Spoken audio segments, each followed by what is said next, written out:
Hello everyone and welcome back to the Unexplained Diaries. Here on this channel I share real-life encounters with beings from beyond the skies to help you unwind and drift off to sleep. Before we dive in, I would love to hear from you. Leave a comment and let me know where you're tuning in from. Now, find a comfortable spot, relax, and let's begin.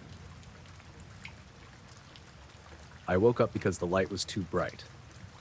At first I thought it was the moon. It had been full earlier, and sometimes when it clears after a cloudy night, it can be harsh. But this was wrong.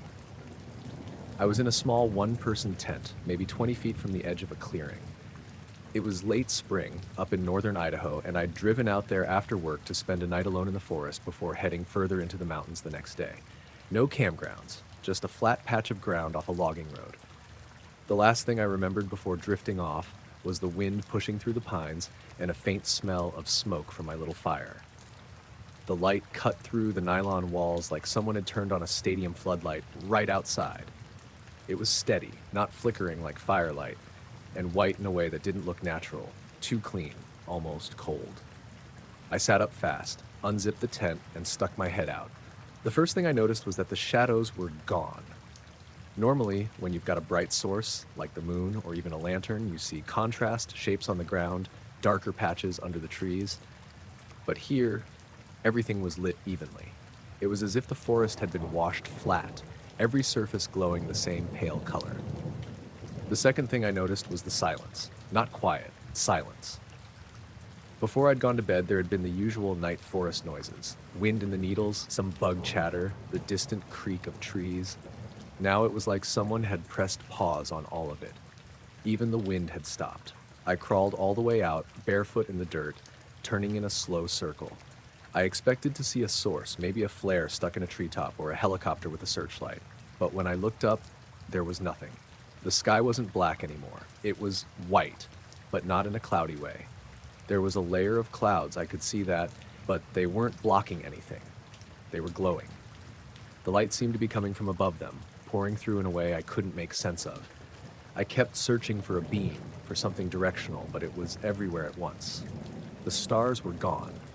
Not dimmed. Gone. I stood there for a while, hugging myself because the air felt colder than it had earlier.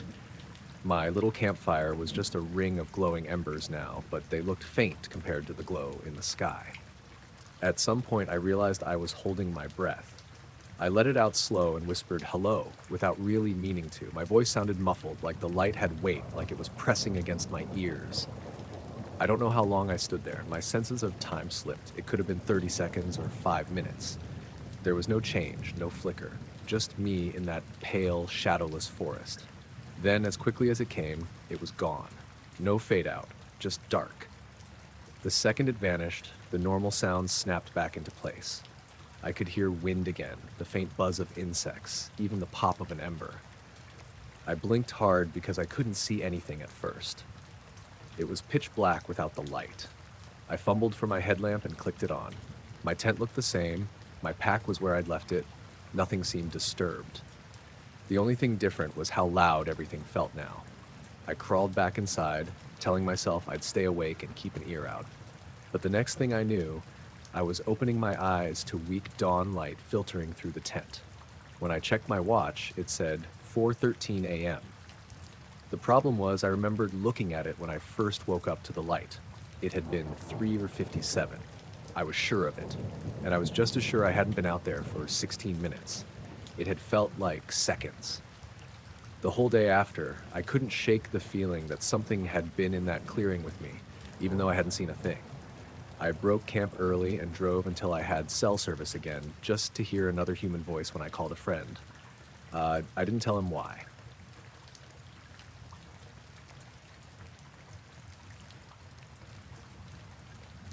I'd been hiking alone that evening, something I usually avoided after dark. But it was August, the air was warm, and I'd been restless all day. I figured a late-night walk up the ridge would help clear my head. I parked at the small dirt pull-off just past mile marker 19 on Route 46, shouldered my pack, and started up the trail. The moon wasn't up yet, so everything was just shades of blue and black. The trail wound uphill for maybe 40 minutes before it leveled out. From up there, you could see most of the valley, a long stretch of fields, a narrow river cutting through, and the glow of a few farmhouse windows in the distance. I'd stopped in this exact spot before to drink water and just listen to the quiet. This time, the quiet didn't feel the same. There was no wind, no crickets, nothing moving in the brush. It was dead still, like the air had been taken out of everything. I remember standing there and realizing I could hear my own pulse in my ears. That's when I saw them. 3 lights, perfect circles. They were low in the valley, just above the tree line. The first thought I had was helicopters, but they were completely silent. No rotors, no hum, nothing.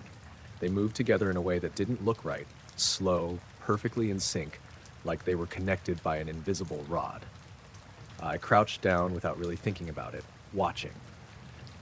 The lights drifted horizontally for a bit, then rose, all 3 at the exact same speed. I've seen flares before, and these weren't that. They didn't flicker or fade, just stayed sharp and white. They climbed to maybe twice their starting height, paused in midair for a few seconds, and then split apart in 3 different directions. They didn't speed up or slow down. They just moved instantly at that same steady pace until they were gone behind the hills. No fading into the distance, no blinking out, just gone. I stayed crouched for a long time after that, waiting for something else, a noise, another light, anything. My legs started to cramp before I finally stood up. I remember feeling suddenly unsure of which way the trail went back. It's one of those well-worn paths that should be impossible to lose, but I had to turn my headlamp on and double-check where my own footprints were. On the way down, I kept getting this sense that something was behind me. Every few minutes I'd stop, shine my light back up the trail, and see nothing. But the feeling never went away.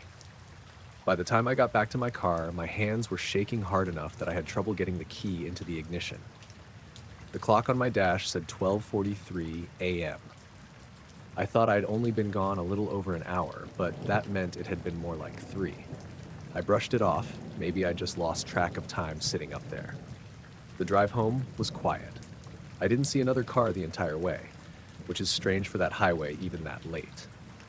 I parked in my driveway, grabbed my phone to plug it in, and noticed a notification saying my location had been updated. I don't remember ever seeing that pop up before. I opened the GPS app and zoomed out. The little red dot showing my last location wasn't anywhere near the ridge. It was about 8 miles east, in the middle of a wooded area I'd never been to. No roads led there. The timestamp said 2:17 a.m., nearly 2 hours after I was back in my car heading home. I sat there in my driveway for a long time, the dome light still on, staring at that map. Eventually I went inside, telling myself it was some weird glitch. But every time I think about those 3 lights moving in perfect unison, I get that same feeling I had on the trail, like the air had gone still, and I wasn't supposed to be there.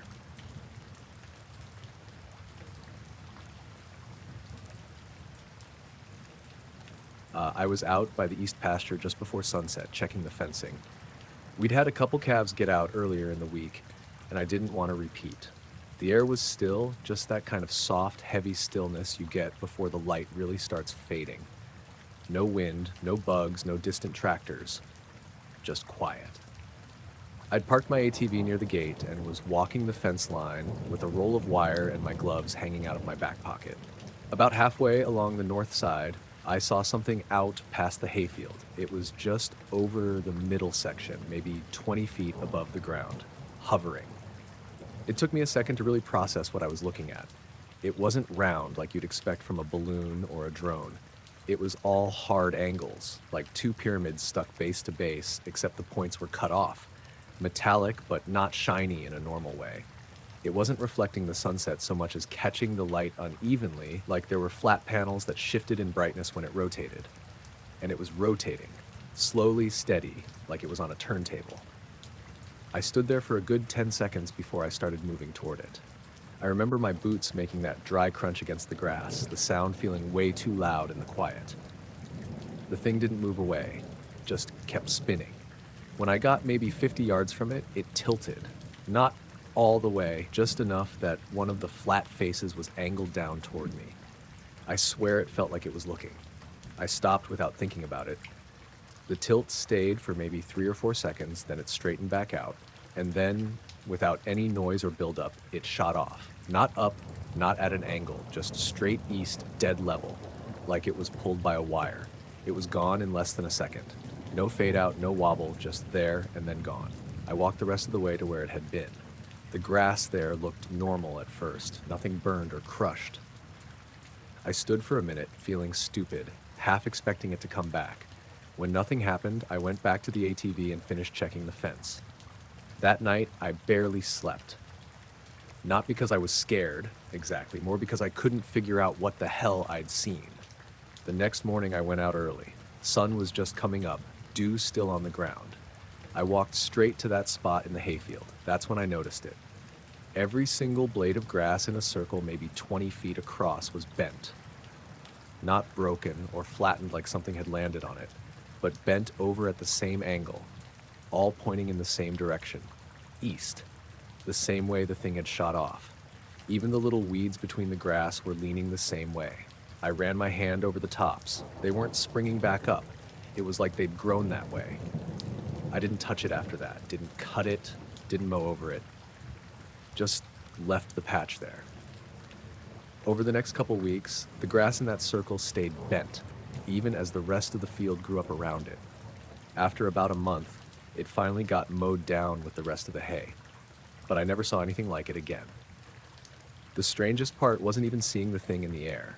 It was standing there in the field the next day in the early morning quiet, looking at all that grass leaning east like something had brushed over it in a perfect circle. That stuck with me more than anything else.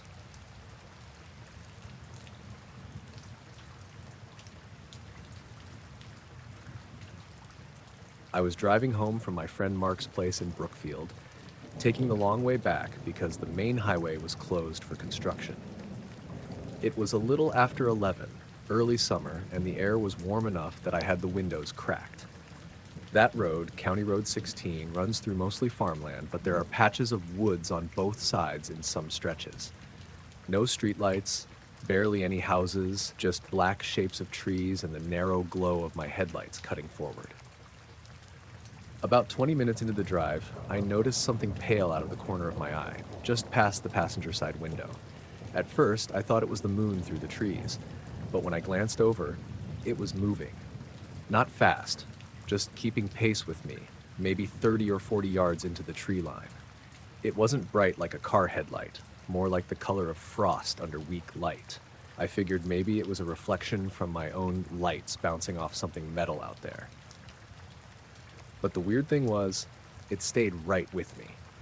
If I slowed a little to take a curve, it slowed too. If I pressed the gas and sped up, it matched. The whole time, it didn't weave through the trees like something on the ground would. It kind of floated steady, like it wasn't dealing with the branches at all. I kept telling myself it was just an ATV or a dirt bike with some odd headlamp. But I've been around enough ATVs to know they're loud, and this thing was completely silent. All I could hear was my tires on the pavement and the occasional chirp of a night insect when the trees opened up. I tried not to look at it for a few minutes, thinking if I kept my eyes forward, I'd eventually glance back and it would be gone. But every time I looked, it was still there. Same distance from the road, moving in perfect sync. There's a stretch of that road that runs straight for almost half a mile before a sharp bend to the left. I decided I'd punch the gas and see if I could lose it before that bend. I floored it up to maybe 65, which is way too fast for that road, but the light didn't fall back at all. If anything, it seemed smoother, gliding along while the trees whipped past. By then, I could feel my palms sweating on the steering wheel. The light wasn't acting like anything I could explain, and the more I thought about that, the more it felt like it was aware of me. I slowed again, this time letting the car drop to maybe 20 miles an hour. The pale glow eased right down with me. It never got closer or farther, just stayed locked to my speed like we were connected by some invisible track. I hit the sharp bend and figured I'd try something else. There's a gravel pull-off about a quarter mile after it, a little wider than a driveway. I pulled in hard, throwing up dust, and killed the engine. The only sound was the cooling tick of my car's engine and a faint breeze in the leaves. The light had stopped too. It hovered just beyond the first line of trees, maybe 15 feet off the ground. It wasn't blinding, but it seemed to glow from its whole surface, no visible source like a bulb or beam. I couldn't make out a shape exactly, no edges, no corners, just a slightly irregular ball of pale light. I sat there gripping the wheel, waiting for something to happen. After maybe 10 seconds, it started drifting forward toward the road, but not toward me. It reached the shoulder, paused, then began rising straight up. Not fast, but steady, like a balloon, except it didn't sway or tilt. It climbed higher and higher until it was just a dim dot against the black sky. Then it was gone, like it had been swallowed by the darkness. I sat there for another few minutes, staring out the windshield, half expecting it to drop back down. When nothing did, I started the car and drove home without taking my eyes off the road once. I didn't see it again.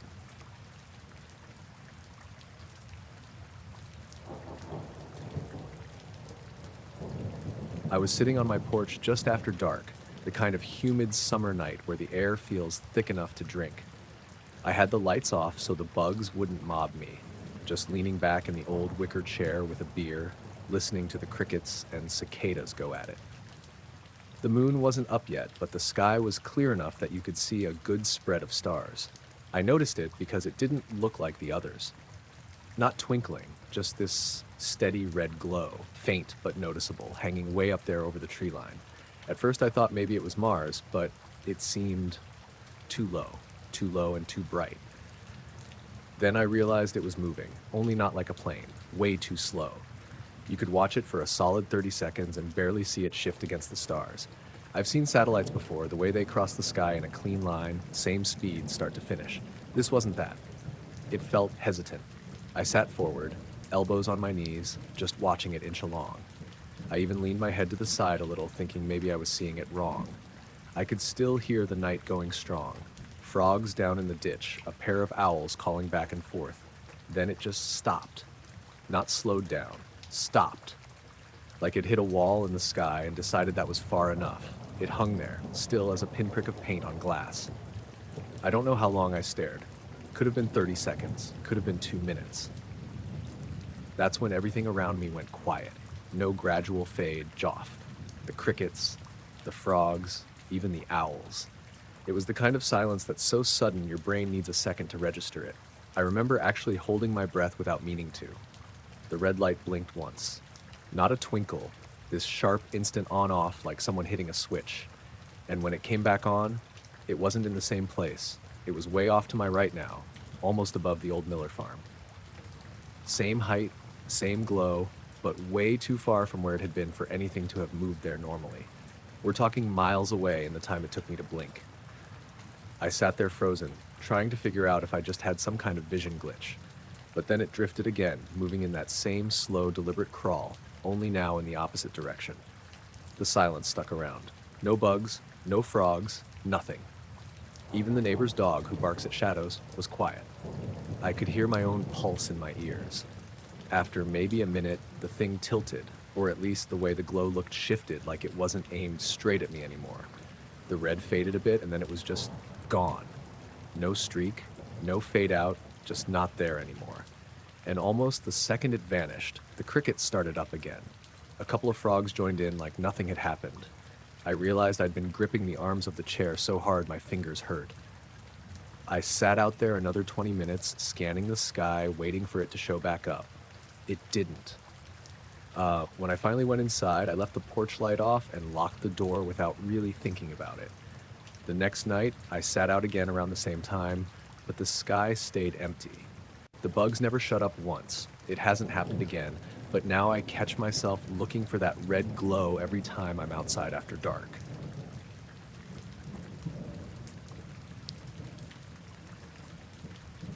I was about 6 miles into the trail when I saw it. The weather had been strange all morning. Sunny one minute, then gusts of cold wind cutting across the ridge the next. I'd started the hike around 8, planning to make it to the lookout by noon, maybe eat lunch up there before heading back down. The air smelled like rain, but the clouds kept breaking apart before anything fell. The trail opened up along a bare stretch of rock, no trees for maybe 200 yards. That's when I noticed something against the sky. At first I thought it was a hawk just hanging in place, riding an updraft, but it wasn't moving at all. The wind was strong enough that I could feel it shoving at my jacket, pulling at the straps of my pack, yet this thing didn't shift an inch. I stopped walking and stared. It was darker than the sky behind it.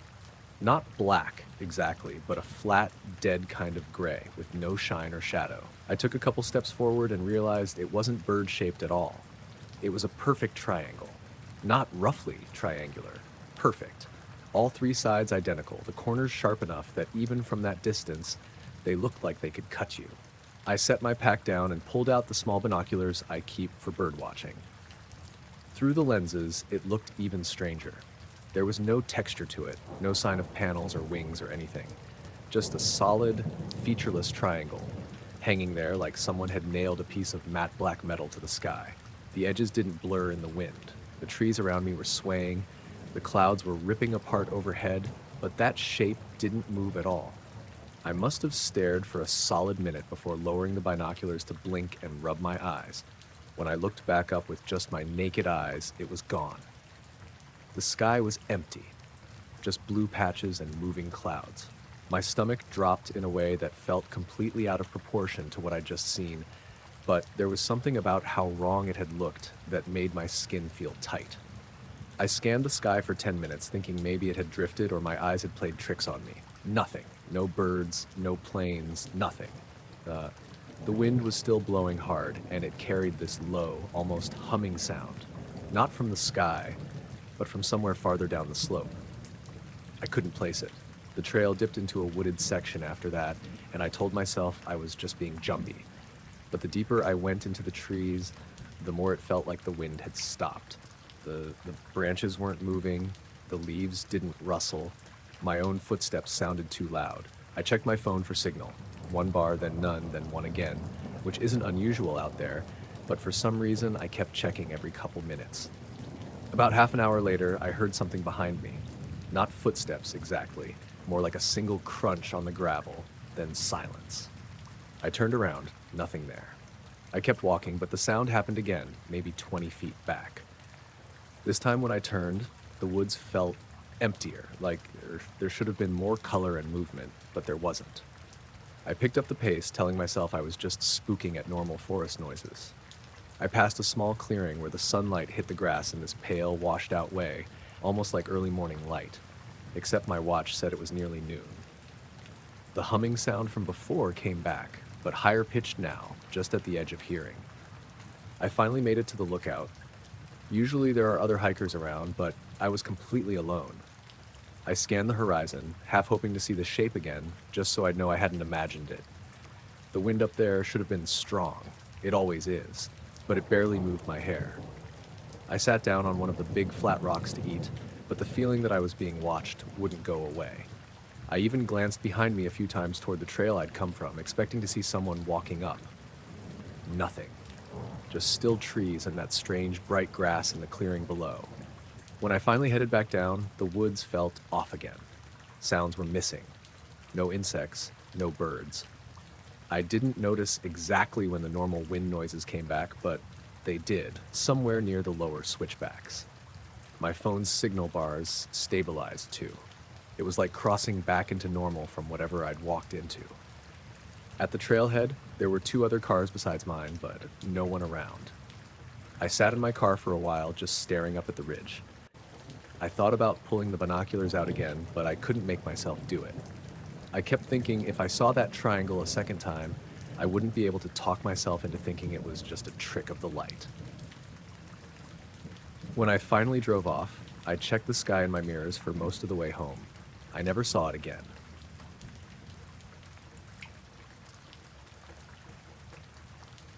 I was sitting on the beach near Gray's Cove, just north of Cape Elizabeth in Maine. It was late August, maybe around 9:30 p.m., and the air had cooled off just enough after a hot day.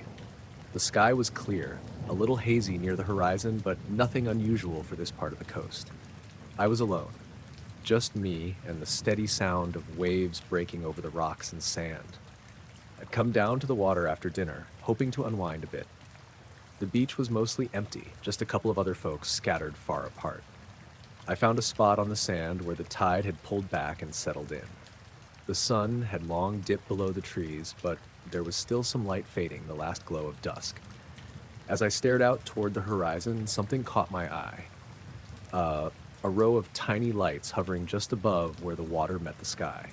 At first, I thought it was a fishing boat, or maybe a set of buoys, but the lights were too evenly spaced and didn't move like boats do. They stayed perfectly lined up, maybe 100 feet apart, just hovering there, suspended in the air. I pulled out my phone to check the time and tried to zoom in, but the screen barely showed anything more than blurry dots. I put the phone away and focused on watching them. The lights were steady, no flickering or changing colors. They looked like small lanterns hung from invisible strings, glowing a soft yellowish white. A few minutes passed, and I noticed the fog rolling in a little from the east, just enough to thin the clarity of the lights but not obscure them. The tide was moving in steadily, the waves now louder as they rolled over the rocks and washed onto the shore. But the lights didn't move or sway like they should if they were floating on the water or hanging from anything. They stayed perfectly still. I glanced back at the beach. A family was packing up a cooler nearby, but they weren't looking out at the lights. Nobody seemed to notice, or maybe nobody else was watching. I wasn't even sure if I should be paying attention. I figured I might just be tired and imagining things, but the lights kept me hooked. I had the feeling I wasn't supposed to see them, but I couldn't look away. After maybe 20 minutes, I noticed one of the lights start to fade, almost like it was blinking out. Then, slowly, it dropped straight down toward the ocean, disappearing beneath the waves without a splash or ripple. I thought maybe it was just going behind a wave, but the surface looked calm right there. No disturbance at all. One by one, the other lights followed. Each one dropped straight down in the same slow, smooth way and vanished as soon as it touched the water. No noise, no splash, just gone. The last light lingered the longest, hovering there quietly for what felt like forever, then it too sank below the horizon. I sat there for a while longer, feeling the cool sand under my hands and the night air settling around me. The ocean was just the ocean again. Nothing out of the ordinary except for the deep quiet that had fallen. No lights, no movement, no explanation. When I finally stood up and started walking back to my car, I felt strangely exposed, like I'd been watched the whole time but couldn't see who or what was watching. The fog had thickened in places along the shore, and the few street lamps near the parking lot flickered in a way that felt off, like they were struggling against something unseen. On the drive home, my headlights caught glimpses of the water on either side of the road, the way it stretched out into darkness. I kept glancing in the rearview mirror, half expecting to see those lights trailing behind me, but the road was empty. When I got home, I checked the news and social media. Nothing about strange lights or missing boats, just the usual summer stories and traffic updates. I even called the harbor office the next day, asking if there had been any unusual activity or reports, but the voice on the line sounded tired and said nothing had come up. I haven't been back to that beach at night since. Sometimes when I close my eyes, I see those lights hanging there, and I wonder what they really were.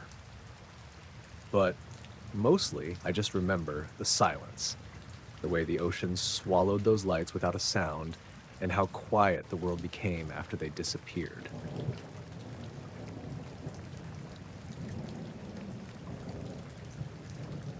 It was close to midnight, somewhere on Route 64, way past the last gas station and well into that stretch where the trees press in close on both sides. I'd been on the road for hours, heading back from visiting my brother in Greensboro. I was tired, but not the kind of tired where you're nodding off. Just that dull, worn-out feeling where you've been listening to the same radio station too long, and the road noise starts to feel like it's in your bones. The sky was clear. The moon wasn't out yet, so it was just me, the stars, and the twin beams of my headlights cutting through the dark. The occasional reflector post would whip past, but otherwise it was a dead stretch. That's when my lights caught something up ahead. At first, I thought it was just some sheet metal or maybe part of a muffler. Stuff falls off trucks out here all the time. It was maybe 100 feet ahead, dead center in the lane, catching the light in this weird way. Not reflective like chrome, more like brushed steel, dull but still metallic. I eased off the gas. I didn't want to swerve at that speed, not on this road. I figured I'd slow enough to go around it, but before I got close enough to really make out its shape, it just lifted. It didn't tip or roll or get caught by the wind. It rose. Straight up. 1 second it was on the asphalt, the next it was gone.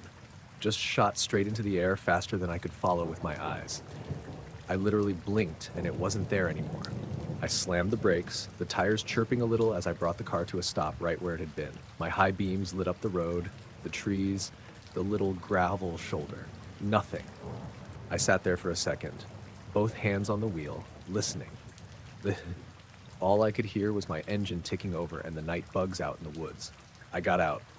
My boots crunched on the pavement and the warm air felt heavier somehow. I don't know how else to describe it, just thicker. I walked a slow circle in my headlights, checking for anything. Scratches on the road, skid marks, debris, nothing. The asphalt was clean. I kept glancing up without really meaning to, scanning the patch of sky above me. Stars everywhere.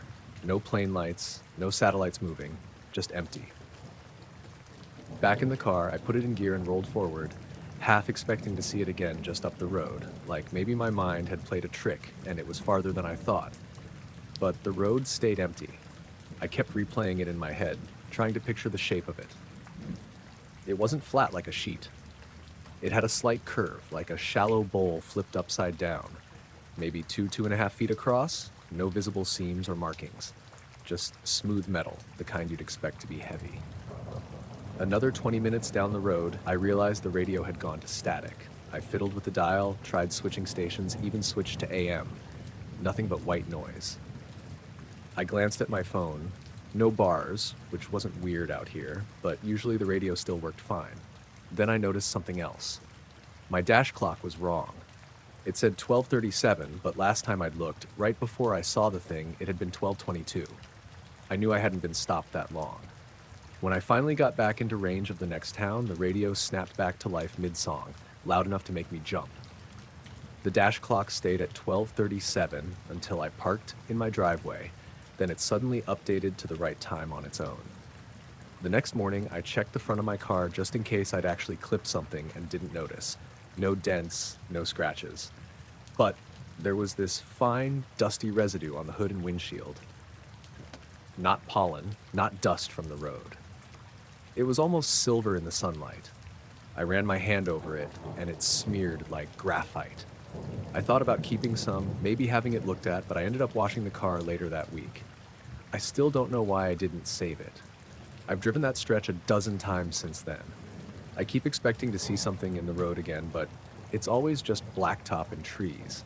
Except one night, maybe a month later, I was headed the other way and saw a pair of red tail lights pulled over right around that same mile marker.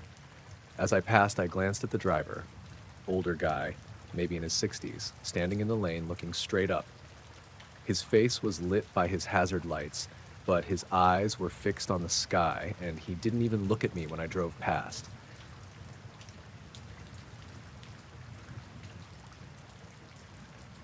It was just after 9 when the call came in.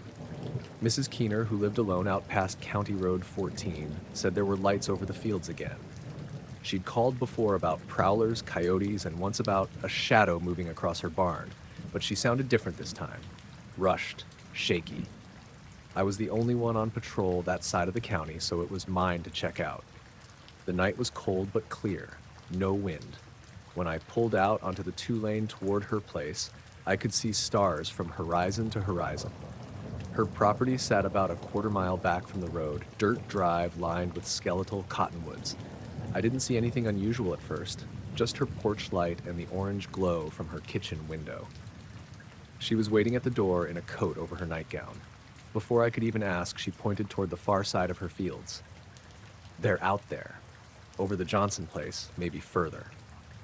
I followed her gaze. At first, I thought it might be a plane, but it wasn't moving. 3 lights hung low over the dark field, white but with a sort of shimmer, like heat haze in summer. They were lined up in a perfect triangle, maybe a few hundred feet apart. I told her I'd go have a closer look. The Johnson farm was about a mile east, down a dirt road that turned to ruts past the irrigation ditch. As I got closer, I realized the lights weren't fixed. They were slowly rotating, the points of the triangle swapping places in an even, silent loop. I pulled over onto the shoulder, killed the engine, and just watched. No sound, no blinking like aircraft lights, just three spheres moving in perfect sync, maybe a couple 100 feet above the ground. I'd seen weather balloons before, helicopters, even those new drones kids were flying out here now, but this wasn't like anything I recognized. After a few seconds, I reached for my dash cam. It was already running. I kept it on for all calls, but I hit the manual record button anyway, just to be sure. I figured if this was some experimental military thing, or hell, even a prank, it'd be good to have on file. The lights kept rotating, slow and deliberate. Then, without warning, they stopped. The triangle froze in place, edges sharp against the sky. My eyes watered a little from staring, and for just a moment, it felt like they were closer, like the gap between us had shrunk without me noticing. I sat there for maybe another minute. Then they started to drift upward, not fast, but steady. No sound, no change in brightness. They rose until they blended into the stars and were gone. I drove the perimeter roads for another half hour, thinking maybe I'd see them again from a different angle. Nothing. Eventually, I went back to Mrs. Keener's to let her know they were gone. She didn't open the door this time, just called through it, "They'll be back." When I got back to the station, I pulled the dash cam card and uploaded the file. Everything looked normal until I hit play. The first part was fine. Me driving up the dirt road, stopping, turning off the engine. Then, right where the lights should have been, the footage broke into these jagged green and purple streaks, like a busted VHS tape. No audio either. I tried skipping ahead to where they disappeared. Same thing, just static and distortion. The weird part was, the file length was exactly right. It recorded the whole time I sat there, but the middle section was garbage. I checked the other videos on the card from earlier in the night. Traffic stops, a trespassing call behind the feed store, all perfect. Every single one played fine except the one with the lights. I even had the department's IT guy look at it the next day. He said he'd never seen corruption that only hit one section like that, and only in one file. He ran it through 3 recovery programs and got nothing but smeared colors. He suggested maybe it was an electrical glitch from the battery, but that didn't explain why the rest of the files were fine. For the rest of the week, I drove that stretch every night during my shift. I didn't see the lights again. Neither did Mrs. Keener, or at least she didn't call. But a few nights later, heading back toward town from the east side, my radio gave this sharp burst of static, loud enough to make me flinch. Right after that, my dashcam froze for maybe 2 seconds, then kept going like nothing happened. I checked that file later. It played fine. No missing video.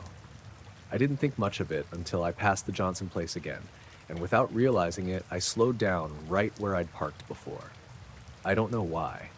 Maybe I was half expecting to see them. The fields were dark, quiet, same as any other night. But for some reason, I remember the hair standing up on the back of my neck, like something was different, even if I couldn't point to what. I kept driving.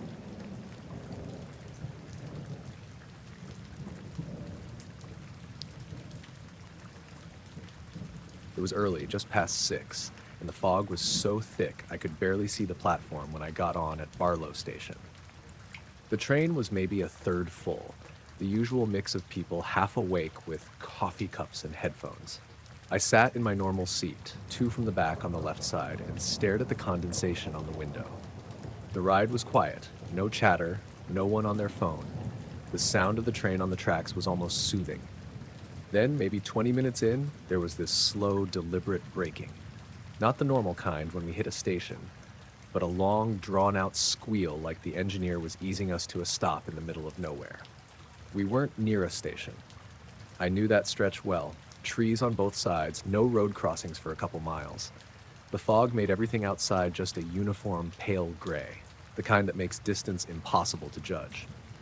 People looked up from their books and phones, confused but not worried yet. When we finally stopped, it was dead quiet inside, except for the faint hum of the lights. I glanced down the aisle and saw other passengers craning to see out the windows. There was no announcement, no conductor walking through. We just sat there. That's when I noticed a faint glow in the fog. At first, I thought it was a street lamp or a house light, but it was moving, slowly, deliberately, just above the tree line on the left side of the train. The fog blurred the edges, making it look like it was pulsing. People on my side were leaning toward the glass. A guy a few seats ahead muttered something under his breath. It wasn't bright like a spotlight, more like moonlight concentrated into a small ball. It moved along the line of trees, keeping pace with the train even though we weren't moving. Every so often it would dip lower, almost into the branches, then rise again until it was just a faint blot against the gray sky. No one said much. I think we were all waiting for someone, anyone, from the crew to explain why we'd stopped. I tried to look for a pole or tower it could be attached to, but the fog swallowed everything beyond 20 or 30 feet. After maybe a minute, the glow drifted closer, not toward the train exactly, but toward the open space between two stands of pines. It hovered there, faintly swaying, and for a moment I thought I saw smaller lights flicker beneath it. Not blinking, more like reflections off something moving. But I couldn't be sure. A woman across the aisle whispered to the man next to her, "Do you see that?" He just nodded without looking at her. No one pulled out a phone. I can't explain why. It just didn't feel like something you wanted to film. There was this long, silent stretch where nothing happened except that slow drifting of the light. Then, with no warning, the train jolted forward. Not fast, just enough to push us back in our seats. The glow didn't follow. It stayed by the trees until it was swallowed up by the fog behind us. I expected an announcement, something about a signal issue or track maintenance, but nothing came. People glanced at each other like they were waiting for someone else to ask. The woman across from me kept twisting in her seat to look out the back window, but after a few minutes, she stopped. The rest of the ride was normal, but the air in the car felt different. Not tense, exactly. More like everyone was thinking about the same thing and choosing not to speak. When we finally pulled into the terminal, I lingered on the platform for a moment, expecting maybe to hear other passengers talking about it. No one did. I saw the conductor stepping down from the front car, and I almost asked what the stop had been for. But there was something in the way he avoided eye contact with people that made me keep walking. When I got to work, I checked the transit alerts on my phone. Nothing about delays, no mention of any unscheduled stops on that line. It was like it hadn't happened at all.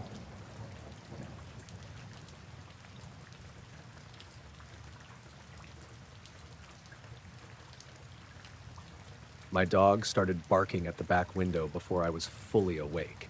It was that urgent, high-pitched yapping he does when someone he knows is at the gate, not the bored, occasional bark for a passing cat. I sat up, clock glowing 2:04 a.m., and listened to him rattle the latch on the sliding glass door with his paws.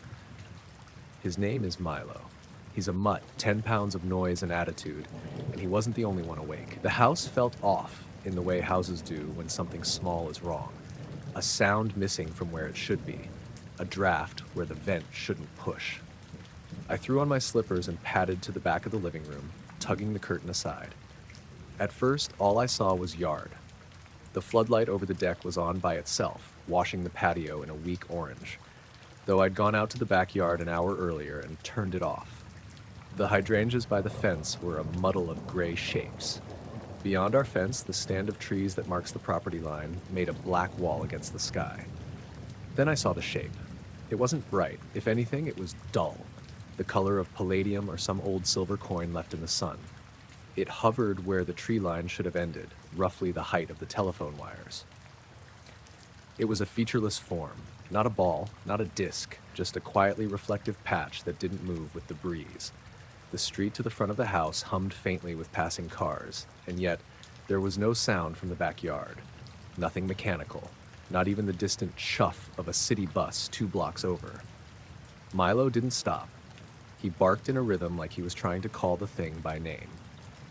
I fumbled for my phone with one hand and propped the curtain open with the other, so I could look past it without letting Milo out.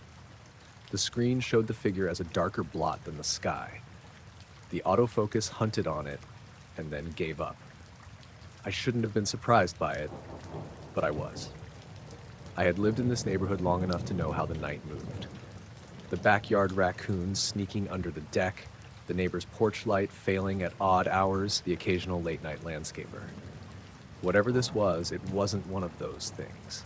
It didn't copy the trees, it didn't reflect the floodlight properly, it didn't have edges. When I reached the door, the air over the patio was suddenly thick in a way that makes you notice how you are breathing. My chest tightened, and, absurdly, I thought of a power outage. The house was still lit, though the hum of the refrigerator sounded different, like a bass note a degree lower.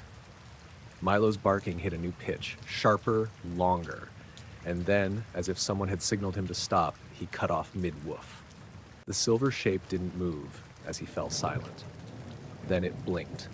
Not like a normal blink, it was a single narrowing of that dull surface, like someone pinched light out of it with their fingers. In the fraction of a second that followed, everything in the yard rearranged itself with the soundless logic of something closing. The leaves settled, the faint breeze stopped. Even the dog across the street, who usually answered any backyard noise with pointed whining, was quiet. And then the thing was gone. It vanished without dropping, without streaking upward. 1 second there, the next, nothing but the tree line. The absence was immediate and complete. Milo pressed his nose to the glass and gave a single small squeal, as if he had been startled and didn't know why. He nosed the door until the lock clicked, and then he flopped down on his bed as though nothing had happened. I stayed at the window for a long time after that, phone still recording. The file shows a dark yard and a dog pacing, and then lays on the bed. At the point where I swear the silver shape was visible, the footage pixelated. Raw blocks of gray that hawked the frame for 3 frames and then smoothed back into normal night. When I played the clip back at full speed, the pixelation was a microsecond. When I slowed it down, it filled the screen like cloud. I went outside anyway. I locked the back door behind me because locking it is something to do when strange things happen. It gives your hands something to occupy themselves with. The air felt ordinary now, thin and summer warm, with the smell of cut grass from the park 2 blocks over. I circled the yard twice.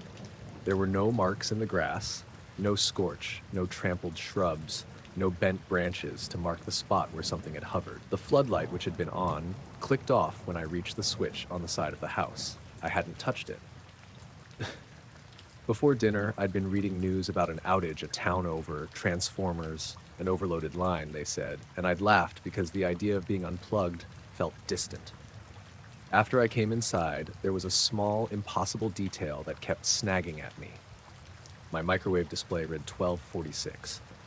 I don't own a microwave that loses time unless I unplug it, and I hadn't unplugged it. My phone, which had recorded the yard, still showed 2:05 a.m. It was a small mismatch, a misaligned minute, but it made my skin pull tight. I tried calling the neighbor across the alley, Marta, even though at this hour she often sleeps like the dead. Her porch light was dark. Her motion sensor by the lane, the one that clicks on when the mailman comes, had recently been set to a sensitivity that annoys everyone. I walked over barefoot and tapped on her back gate. No answer. In the morning when I told her about it, she shrugged and said her alarm hadn't gone off and she'd spent the night dozing in the recliner. She hadn't seen or heard anything. We do things at night that feel normal until they don't. I checked the Ring camera footage from the front porch. It had a gap, a single 3-minute window where the file corrupted and restarted. There was a humming sound that started and stopped during the corruption that, when amplified, sounded almost like someone moving a chair across tile. There was also quiet. When the clip resumed, a car crossed the street headed east, like always, headlights cutting a pale V through the neighborhood. No orbs, no silver things. Sleep that night was thin. I left a lamp on in the kitchen and Milo at my feet on the couch like he was keeping watch. I paced from window to window for an hour, checking the tree line, checking the alley, checking the faint glow of the city beyond. Nothing returned. The house breathed and the air conditioner ticked, and the world, as far as I could tell, reasserted itself. By morning, a neighbor's sprinkler had turned on and the garden glowed with beads of water on the hydrangea. The backyard looked exactly like it had always looked. A strip of lawn, a border of hostas, the cryptic black of the trees that in the daytime were just trees. I bent to pick up a leaf that had blown and found nothing. No residue, no cooling of the air, no trace. The only things that kept their strangeness were small and domestic. The microwave clock an hour off, my phone showing the right minute while the kitchen time did not. The Ring camera that chewed up a segment of footage. Milo waiting 2 inches away from me while I washed my coffee cup, still a little on edge. The mismatch between what I'd seen and what everyone else's night had been was a thin seam in the day. People talk about the seam like it's invisible, but you can feel it in the way conversation stutters, the way silence looks like a question. I told 2 friends about it over coffee, and they smiled in the polite way you smile when someone describes a dream. They asked if I'd been drinking. I told them I hadn't. They suggested animals, drones, lens flares from the floodlight. I wanted those explanations. I tried them out like clothes, and they didn't quite fit. A week later, I checked the footage again, and the pixelation returned at the same point. The Ring's timestamp, when I matched it against my phone, read 2 minutes ahead. For a while after that, I stopped looking up at the tree line when I let Milo out. It was easier to pretend it had been a trick of the night. But sometimes when the house is quiet and the street light throws the fence into bars on the lawn, Milo will stand at the window and look at the trees as if he can still see something that I can't. He will place his paws on the glass and whine once, the small, surprised sound he makes when he remembers something and cannot name it. When the dog stopped barking the night it disappeared, the hush felt not like relief, but like an instruction. I followed it anyway, because that's what you do when there's a small mismatch in your life.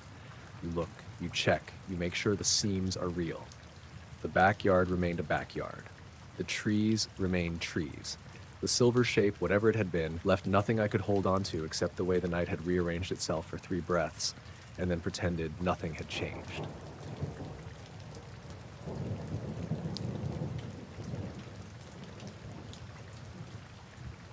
The light woke me. It wasn't the sharp flash of a car or the street lamp outside the bedroom window. It was a steady, low glow that filtered through the curtains like a second, slow sun. At first, I thought it was the sunrise being rude and early, but when I reached blindly for my phone, the lock screen said 2:07 a.m., and the house was the quiet I always associate with the middle of the night. Earlier that evening, I'd noticed a handful of small, odd things that I chalked up to being tired. The neighbor's porch light, always faithful, was off at 9, even though their truck was there. The radio on the kitchen counter had caught a long ribbon of static between songs and then gone back to normal. My dog Theo, who sleeps like an anvil, had come upstairs for no reason and sat at the foot of the bed watching the window. None of it seemed like much. None of it explained why a pale, steady light was filling the room. I pulled the curtains aside, and it was like daylight had been poured across the back of the house. The field behind our yard, open, flat, a remnant pasture from when this neighborhood was farmland, was lit evenly. Every blade of grass was a dull green, every furrow and tuft visible like a photograph. There was no point or source I could pick out. No lamp, no hover of a drone, no spotlight beam swinging from some remote truck. The glow had no edges. It simply sat a few dozen yards past the fence and washed everything in a clean washboard white. I dressed in a sweatshirt and bare feet and went outside.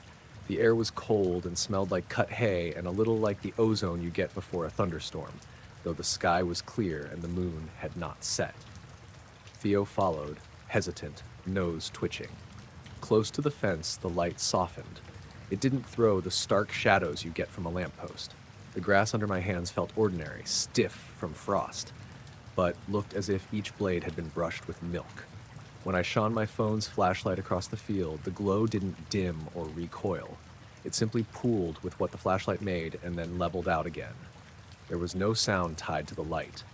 I had expected a hum, a drone, a distant whisper of engine, but the field was as quiet as my kitchen had been. Even the usual night insects were absent. The silence felt deliberate.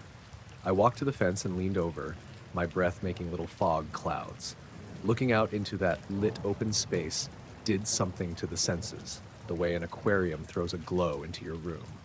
Distance flattened, what had been a few dozen yards seemed like a long hallway of sodium light. I started taking pictures. The phone's screen showed what my eyes did: the grass, the fence, the wash of brightness. I sent a couple of photos to Jen across the street. She's always awake later than I am, and wrote, "You seeing this?" Her reply took 20 minutes. "What light? I'm in bed." 20 minutes after that, the porch light across the street clicked on. By then, I had walked the fence line to the left and to the right, looking for anything that might explain it. An emergency vehicle, some farmer's work light, even hunting camp lanterns. There was nothing. Only the field, perfectly lit, every tuft clear, no source. At 2:45, the glow intensified just a touch, not a jump, more like someone had turned a dimmer by hand. Between photographs, I tried to see edges, seams, anything. When I crouched low, the light smeared along the grass like a backlight in theater. When I stood, the field became a plain. The shadows there were soft, directionless, as if the light came from everywhere at once. I called the non-emergency police line because it felt odd, and I wanted someone else to confirm they could see it. The dispatcher was patient and promised they would check the area if I still had concerns. 15 minutes later, 2 patrol cars drove slowly past our block, their overhead lights off, and the officers leaned their heads out and looked my way. They called back 10 minutes later. No call for us. Nothing unusual reported. That made no sense. They'd been near enough to see the field. I watched them go, and the light stayed. I tried making a video. I recorded for almost 5 minutes, talking because I feel better when I describe things out loud, saying the time and the way the grass looked and how Theo wouldn't cross a certain line. I uploaded the clip to the cloud because my upload speed at night is lazy, and I figured I'd keep it for later.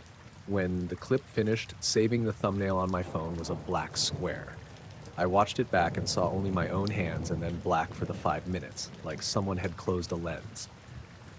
The photos I had taken still showed the field. The video showed nothing. When the patrol cars came back an hour later, the glow had dimmed to the point where it could have been a trick of the street lamp's reflection. The officers stopped and took what I offered as an explanation, some paperwork, a note of the time, a shrug about night calls, and left. Jen texted that she still hadn't seen anything and asked if I was sure I wasn't seeing some kind of window reflection. I started to think that might be it too. I started to look for rational seams and keep my tone practical. By dawn, the whole thing was gone. The field was ordinary again. Gray-green from the cold, clods, the air smelling like everything around here smells in morning. Damp dirt and wood smoke. My photos on the phone showed the bright field from the night, but the video file I had made was still an empty black rectangle. I pulled up the file info. The creation time matched the time I'd made it. The file size was 3 megabytes, like a small silent thing. I tried different viewers, uploaded it to another service, and watched as a progress bar crawled and then failed. I showed the still images to Jen and to the patrol officer who'd returned at dawn. They nodded politely. "Looks like a camera artifact," the officer said. "Could have been a reflection. Old phone sensors do weird things." That would have been fine, an explanation I could file away, if there hadn't been the things that didn't fit. Theo wouldn't go near the fence line for 2 whole days afterward. The grass in the center of that field stayed a little more stiff for a week than the rest. And when I checked my camera's lens, I found a fine, almost invisible film of something on the edge, like a spider web spun from sugar, gone when I buffs it with my sleeve, but there when I looked from an angle. None of those are the sort of evidence you can point to and say, "Aha, that explains it." They're the small, residual things that sit in your head and make ordinary reality feel loose. People like neat ends, and I wanted one. I called the local university's meteorology lab and left a message asking if anyone had recorded any unusual light signatures or radio disturbances around 2 in the morning. I called the county parks office and asked if any work had been scheduled at the old pasture. I scrolled through the neighborhood feed and found a complaint about a raccoon tearing trash. The university called back 2 days later and said their instruments showed nothing anomalous over our township that night. The parks office said no one was out there. The raccoon guy said he had taken his trash bins in at 10:30. My phone still has the photos. I've stopped trying to make the video do anything but be black. I walk the fence when the moon is new and tell myself I'm just being cautious and that the world is a place full of things that look like other things until you sober up. The field feels ordinary in daylight, and I mow around the spots I think of when I pass it. At night, sometimes a pale light leaks into the room from headlights on the road or from a neighbor's porch. Sometimes I wake for no reason and glance at the back window and hope the curtains will be dark. If I stand very still on the porch and listen to the night, there is the ordinary wind and the soft rustle of the grass. There is no hum, no broad, steady wash of brightness. There is a little stirring at the edge of thought where the memory sits, like a light just beyond the curtains.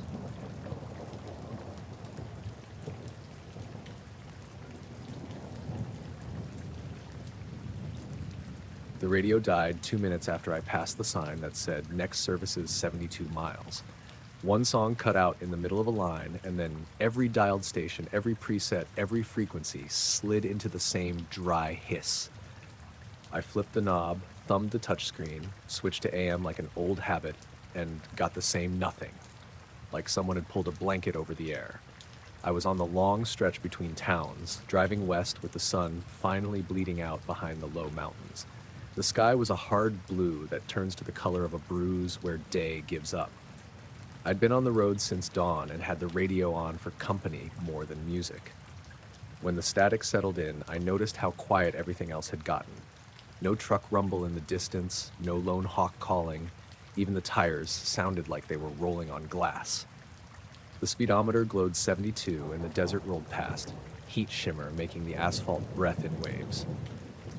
At first, I thought it was the stereo, or a bad satellite signal. My phone had been acting jumpy all week, dropping data in pockets.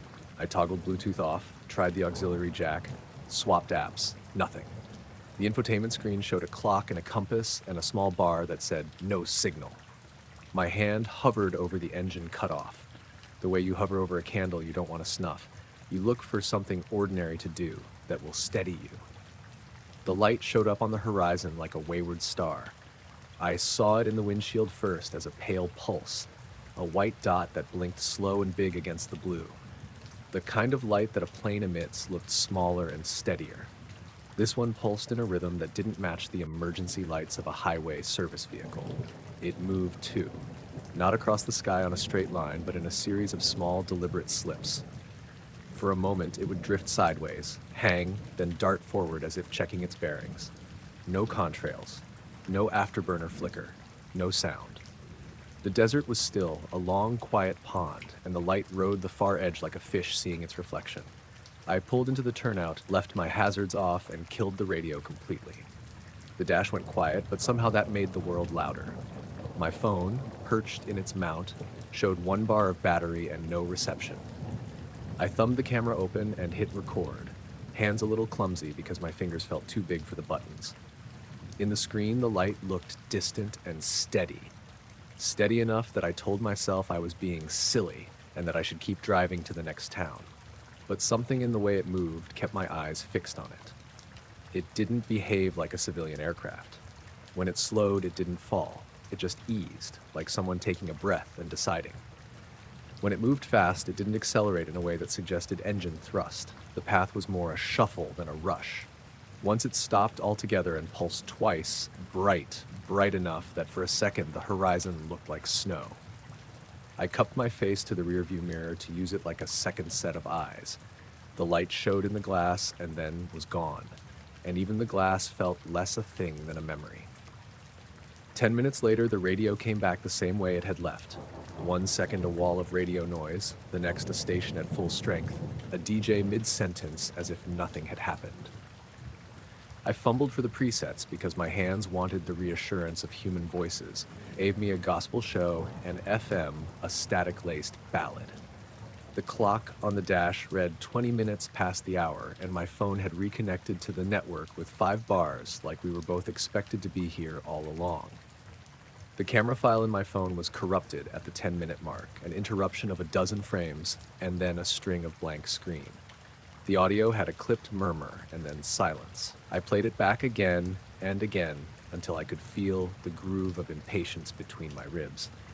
There had been smaller things before that night. Earlier in the afternoon, the GPS had blinked, the turn-by-turn voice replaced by a tone that didn't quite resolve into anything audible. A mile marker sign had been 200 yards down the road when I expected one. I drove past a stand of Joshua trees and thought for a maddening second that I'd missed where the road turned, but the asphalt was there and faithful. At a gas stop, I'd paid cash because the card reader froze for a heartbeat. Small glitches you could rationalize away when you had time. Out on that empty highway, you notice how the ordinary stops being solid. You can feel it in the way your eyes keep finding the horizon. When I finally started moving again, no hurry, but a decision like a small animal picking the safer branch, the light had vanished. The horizon had the same layering of scrub and stone and sky, but no beat of white. My hands remembered the steering wheel as if they'd left it there and come back. My breath came normal. The stereo hummed a commercial about truck tires like no interruption had happened. In the motel that night, I downloaded every clip onto my laptop and zoomed on the footage until the pixels made sense. The camera had caught the glow, a smear, and then nothing. The audio had the rise and fall of wind and a tidy slice where the hum of the engine disappeared, and a faint, low tone sat beneath everything for those 12 frames. You have to lean close and let your eyes go soft to see it on the screen. It's the kind of thing you tell yourself you imagined. People told me to call the tower to see if the controllers had anything logged. I called later from strong Wi-Fi in the diner the next day, and the woman at the FAA office said there'd been no traffic near my coordinates, no flight following, no radar contact. The local sheriff's office had one radio report from a trucker who said he'd seen a bright light, and that was filed under unidentified. The news had a breathless piece about a meteor shower visible further north that evening. The anchors used words like unexplained in a tone that meant someone else would deal with it. I'm not trying to be dramatic about it. I'm not claiming flashes of cosmic import or conspiracy. There was a light that behaved like nothing I could name, and a patch of time where the world lost the one thing that ties strangers together, the shared hiss of radio waves. The desert is its own authority. It has mirages and heat and things that look like answers until you get close and the answer dissolves. I finished the drive home with the stereo back and the road under the tires and a cup of bad motel coffee in an empty cup holder. When I told my sister on the phone, she laughed and said, I ought to sell the story to someone, or at least admit I'd slept at a rest stop. I told her the footage didn't prove anything more than a distant white pulse and a hole in a recording, and she said, maybe that was proof enough. How things that don't make the cut for the news still sit with you. The clip sits on my desktop in a folder labeled Drive. I watch it sometimes when I'm waiting for the kettle to boil, and it looks like nothing much. A flat line, a smudge, an ordinary horizon. It looks like the moments of ordinary we all live in, where something small and odd has happened, and the rest of the world chose not to notice. I don't have a tidy end to the story. I don't have radar charts or an eyewitness chorus. I have a memory of a white light moving across an empty sky, and the ridiculous, alone feeling of driving through the desert when the things that make the ordinary agree to step away for a while.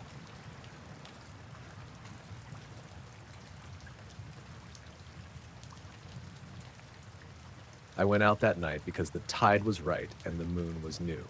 Nothing fancy, just me, my 12-foot skiff, a single rod, and a bag with a thermos and a headlamp. It was the sort of fishing I do when I can't sleep. Quiet water, no one around, a little line in the water, and the sound of your own oars. I left the dock at about 11, the harbor lights shrinking behind me, until the channel markers were the only things keeping the dark from swallowing the mouth of the bay. The wind was a whisper, and the whole world smelled of brine and diesel. Out past the breakwall, the surface was choppy but not angry. The skiff rocked in the way it always did, and the oars banged their slow rhythm.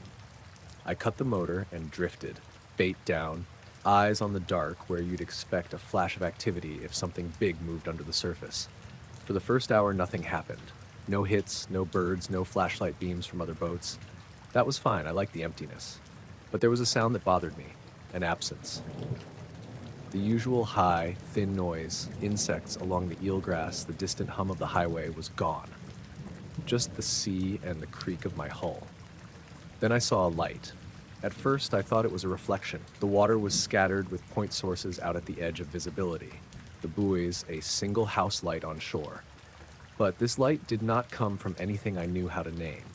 It hung a few feet above the water, not on the surface and not in the sky. There were three of them about 6 feet apart, the color of an aquarium LED, a clean electric blue.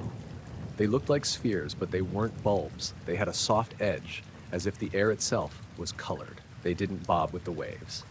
The skiff rose and fell, but the blue spheres held steady, as though some invisible platform kept them locked in place over the chop. I rubbed my eyes, muttered something dumb at myself, and reached for the oars to row closer. As I eased forward, the lights stayed the same distance from the hull. They weren't moving toward or away. The water between me and them was full of the wake my oars made, but the blue stayed in its spot and the wake flowed beneath it. The whole thing looked wrong in a way that went past new and landed on not right. I thought of fishing lights, of wayward dive markers, of kids on shore with LED toys, but nothing fit. I stopped the oars and sat with the silence. The skiff swung like a slow pendulum. I wished for someone to radio, for a second boat to cut a beam across the water and prove to me I wasn't making it up. There was nothing. My headlamp was in my pocket, but picking up the flashlight felt like admitting I was afraid. So I told myself I was being practical and fished out the lamp. The beam whitewashed the deck of the skiff and then reached out over the water in a narrow cone. The blue lights responded the way a cat responds to a laser pointer. Instantly, without delay, they sank. I don't mean they dimmed. I mean they slid as if through a gap, down through the surface until there was nothing above the water, and the water itself was the only thing left. One blink of the lamp and the spheres were gone. The surface closed over like nothing had interrupted it. I let the flashlight hold on that place and watched for bubbles, for a ripple left behind for anything. The water was ordinary looking. Dark, the small waves, the sheen of moonlight elsewhere. But I wasn't stupid about it. I leaned forward, put my hand on the gunwale, and dipped the tip of my glove into where the lights had been. My fingers hit a cut of cold like a slap. Not the usual chill of night, not the cold that comes from being wet, but a shard of ice in the water. The temperature went through the glove into my flesh, a literal pinpoint of something that did not belong in mid-July. I snatched my hand back fast enough to splash salt across the deck. The glove smelled like cold metal. I sat there with my heart trying to figure out whether to call the marina or get the hell out. Logically, the marina would say I was some jokester who'd had one too many. Logically, the cold was a trick. Thermocline, blood in the water, something explainable if you wanted it to be. But the absence of sound and that immediate sinking and the way the water had felt, none of that dropped into the logical column. I cut the motor with my knee and pushed off a little so the skiff would drift. I wanted distance between me and whatever had been there. As I drifted away, the small knot where the cold water was seemed normal until I looked back.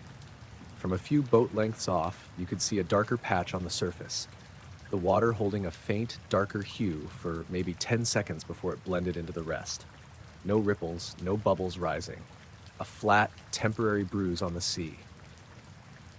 I glanced toward shore and saw a light move along the dock. Someone walking, maybe a flashlight, but they were far enough that I couldn't tell if they'd seen me. I considered waving, considered honking, considered pretending I'd been out looking for an absent moon. In the end, I didn't do any of that.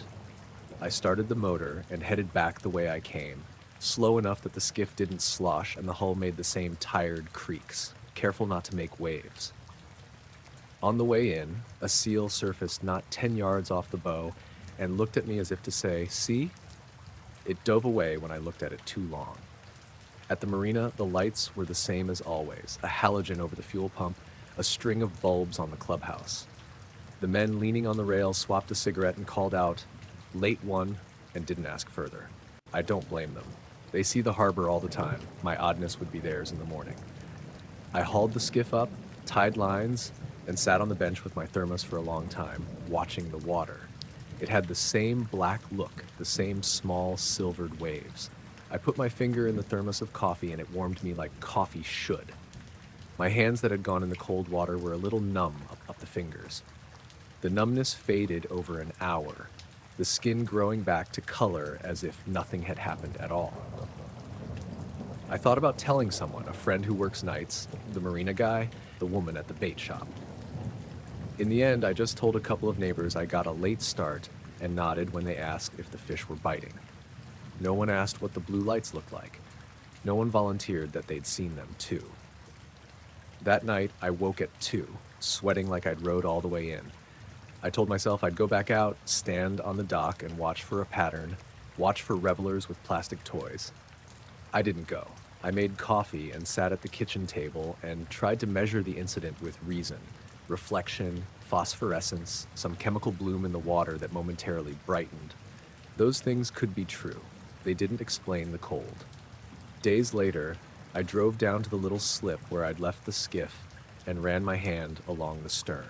There were no marks, no residue, only salt and the faint scuff from a rope. The guy at the marina laughed when I asked about anything unusual. "We get all kinds of things," he said. "Lights in the fog, sun off a buoy, a kid with a phone. Old boats remember things the new ones don't." I don't tell the kinds of stories that collect in barrooms. People don't like the itch they leave. But if you ever find yourself in a skiff on a night with no moon and the air so warm you can smell the grass from the shore and you see something hover like a bead of light over the water, maybe don't put your hand in. Maybe don't shine a lamp hard enough to make it disappear. Maybe just row a little away and let the water keep its cold patch to itself.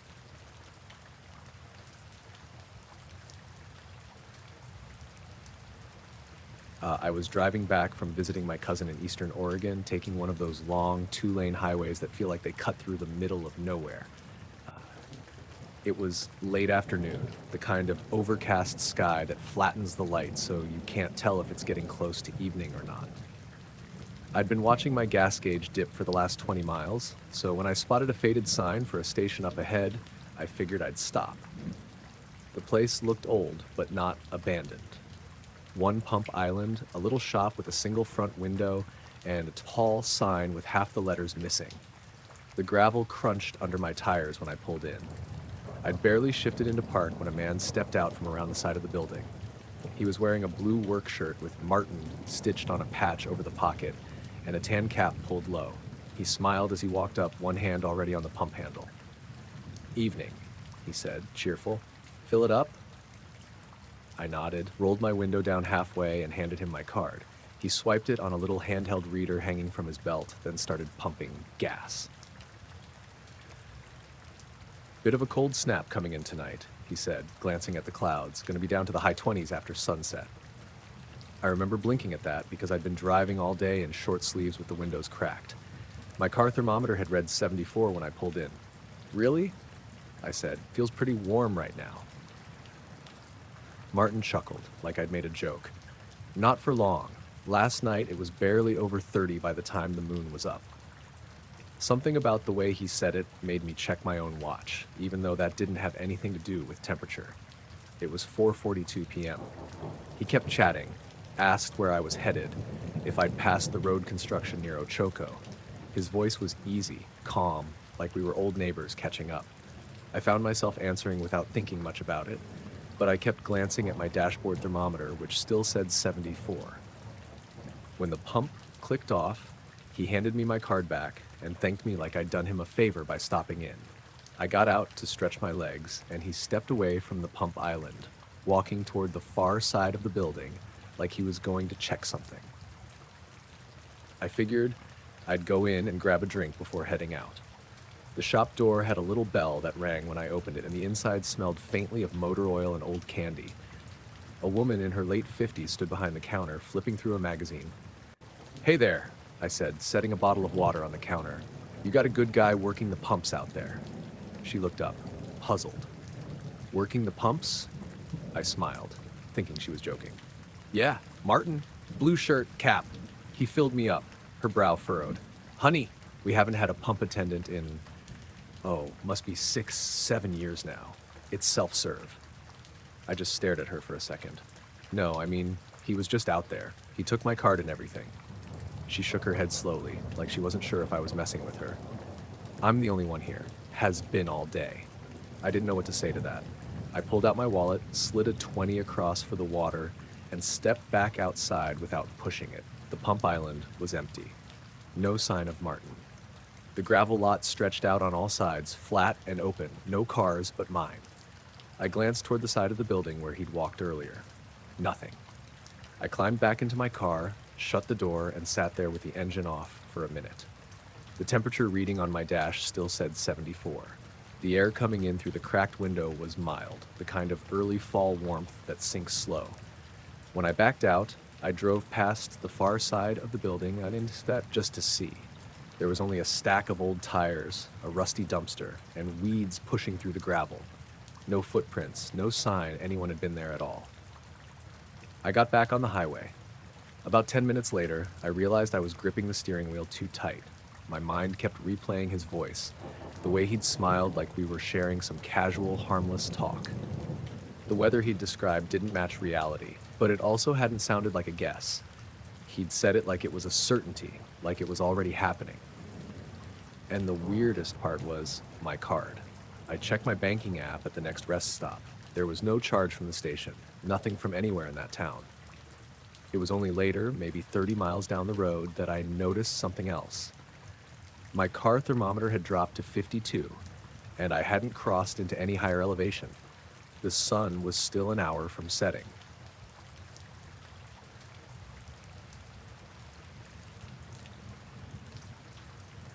I was hauling a load of pipe out to El Paso, running westbound on I-20, just past Midland. It was late, probably pushing close to 2 in the morning. That stretch out there is about as empty as Texas gets. Flat land, mesquite here and there, a wind that feels like it never quits. My CB was quiet, the road was quiet, and I was in that half-zone state where you're watching the white lines, but your mind's a couple hundred miles away. I remember I'd just passed a lit-up pump jack to my right, slow, nodding in the dark, when I saw something down low on the passenger side. At first I figured it was a reflection from my own marker lights bouncing off a road sign, or maybe a shiny hubcap on a passing car. But there wasn't a car. There wasn't anything. It was a sphere, small, maybe the size of a basketball, hovering about 2 feet off the ground, keeping perfect pace with me. I could see it clearly in the wash of my side lights, smooth, metallic, no seams, no markings. It wasn't spinning, just there, sliding along like it was on invisible rails.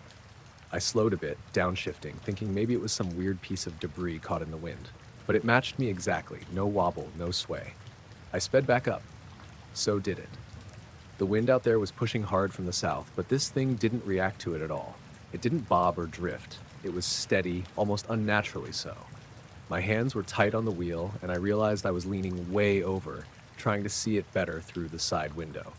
After about a mile, I rolled my passenger window down, expecting to hear something. Maybe the wind catching a drone or the whine of some kind of motor. There was nothing, just the deep roar of my tires and the wind ripping past. I grabbed the CB mic and keyed up. Any westbound got a visual on something pacing me right shoulder side? I said, static. No one answered. The road was dead, not a single pair of headlights ahead or behind. It was like the whole highway had emptied out just for me. A couple minutes later, I passed a small cluster of oil field service trucks parked off a dirt road. I remember hoping one of the guys might glance up from whatever they were doing and see this thing, but nobody moved. The sphere kept with me for maybe 5 miles. I watched the mile markers tick by, 124, 123, 122, all the while thinking about pulling over, but I didn't. The thought of that thing stopping right next to me while I was at a dead stop made my chest feel tight. Around marker 121, it drifted just slightly ahead of my cab. It was still hugging the edge of the pavement, moving perfectly smooth, not a hint of bounce. I realized my mouth was dry and that I'd been breathing shallow, like I didn't want to make a noise. Then, without any kind of build-up, it shot straight upward. No arc, no tilt, no acceleration curve, just gone, like someone had yanked it on a string into the sky. I craned my neck and looked up through the windshield, but the stars looked the same as they had all night. Nothing moving, no blinking lights, no trail. I stayed in the right lane for a long while after that, my eyes jumping between the mirrors and the shoulder. Every shadow on the side of the road looked like it might be something keeping pace again. I tried the CB a couple more times, but It was just static and the occasional distant voice that couldn't quite come through. By the time I hit Odessa, I'd convinced myself it had to have been a drone, maybe some oil field guy's pet project, but I've hauled through that area hundreds of times. The wind alone makes flying anything small out there nearly impossible. And it had been with me for miles. Perfect speed match, perfect height, without once losing position. I stopped at a Love's just past town for coffee and diesel. There were 2 other truckers parked out front, talking near the fuel island. I thought about asking them if they'd seen anything, but the words stuck. I just didn't feel like explaining it out loud.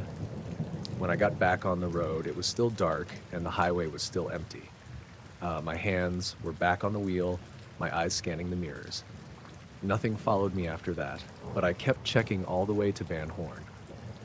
Even in daylight, I caught myself glancing at the shoulder like it might be there again, sliding along without a sound.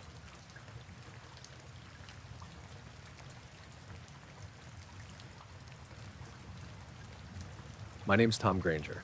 I'm from a small town near Marathon, Texas. Real West Texas, where the horizon goes forever, and the sky at night is so big it feels like you could fall right into it. I'm used to long drives by myself or with my wife, Sarah.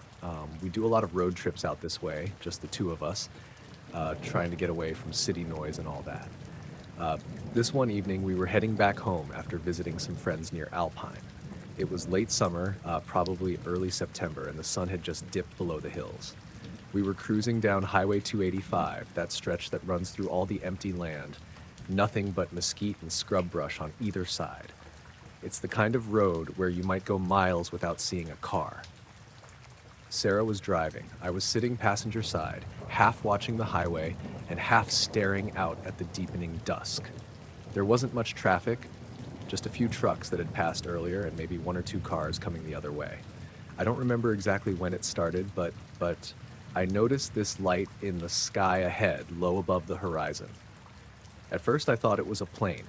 You see planes all the time, especially around here, either coming into Midland or going out to smaller airstrips. It was glowing steady, not blinking like an airplane usually does. It was way too low to be a star or planet, but the shape was off, hard to make out in the dim light. "Hey," I said to Sarah, pointing ahead. "You see that light up there?" She glanced over, then squinted. "Looks like a plane, maybe coming in low for the Marathon airport?" "Yeah, maybe." I was watching it closely now. It was definitely moving, but not like a normal plane. It was descending slowly, like it was coming in for a landing. But the weird thing was, it wasn't making any noise. No engine hum or anything. Out here, in the quiet, you usually hear planes long before you see them.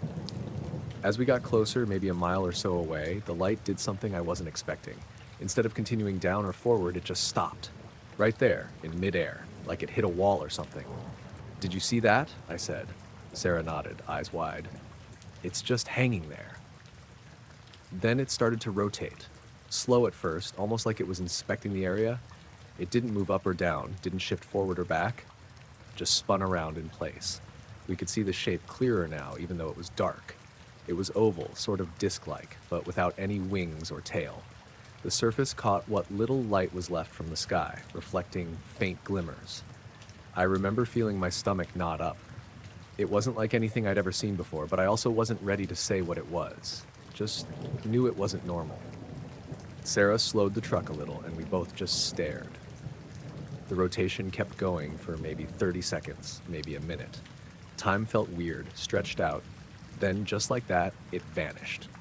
No engine noise, no acceleration, no flashing off into the distance. It was simply gone. One moment it was there spinning, the next it wasn't. Like someone hit an off switch. I rubbed my eyes, thinking maybe I was seeing things or it was some trick of the light. But Sarah was shaking her head, just as stunned. "Did it just disappear?" she asked. "Yeah, I don't know how." We both sat quiet for a bit, trying to process it. I kept glancing down the road, half expecting to see some kind of weird craft speeding away, but nothing. The highway was empty, the same as before. About a mile down the road, the radio came on. Static at first, then faint music. It had been dead since we started driving. The truck's dashboard lights flickered once, then went steady. I reached out and turned the radio up. It was some old country song, nothing strange, but it felt like something had reset. We drove on in silence, neither one really sure what to say. The desert around us was dark now, just the glow of distant stars overhead. The feeling wasn't one of fear exactly, more like being watched, or like something was just outside the edge of understanding. I kept wondering if we'd imagined the whole thing, but there were no words for that kind of light or that smooth rotation. The rest of the drive was uneventful, except I kept catching Sarah's eyes in the rearview mirror. We didn't talk much about it until the next day, and even then, it was mostly just quiet acknowledgement. I've told some buddies about it, but no one really knows what to make of it. I'm not one for wild stories, but that night on 285 still feels like something was there. Something that didn't belong. We've driven that stretch plenty since and never seen a thing. But I keep my eyes on the sky a little longer now, just in case.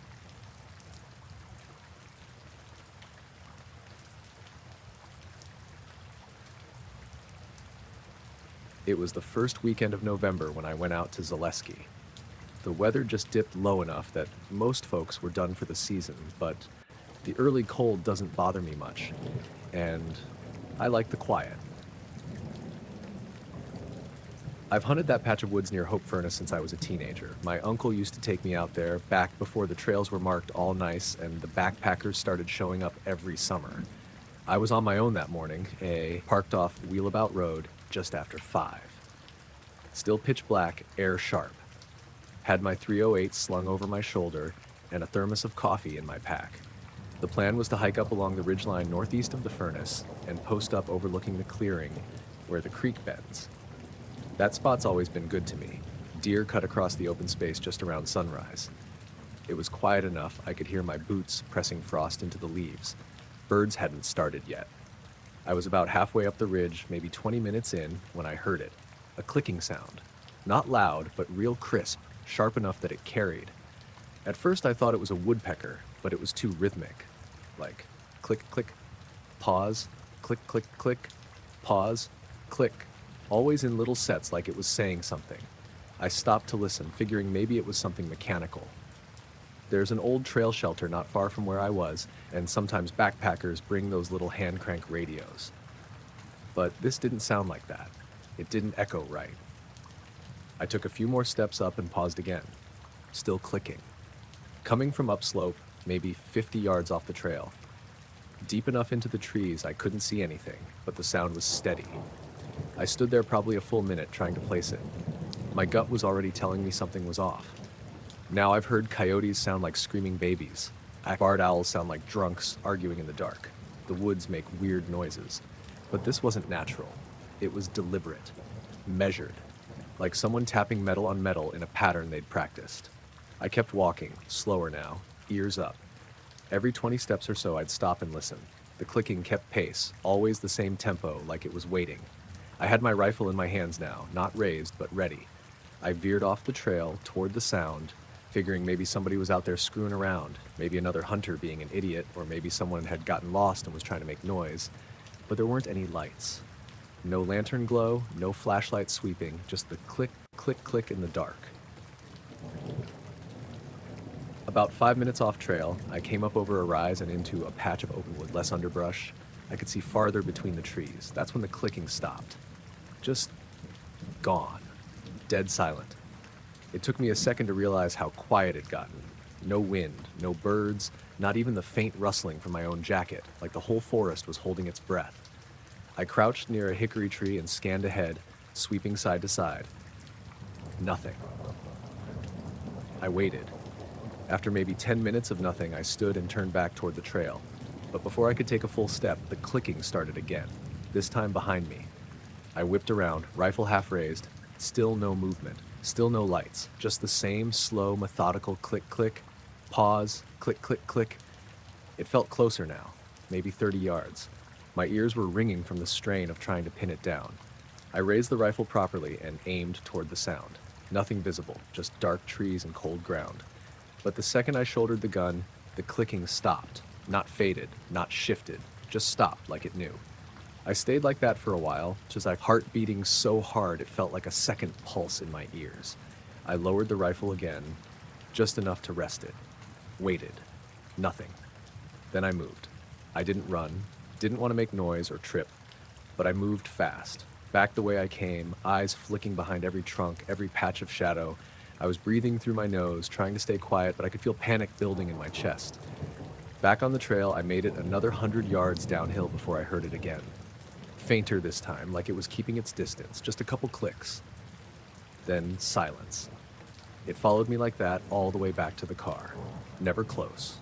Just near enough I knew it hadn't left. I didn't stop once. Didn't look back.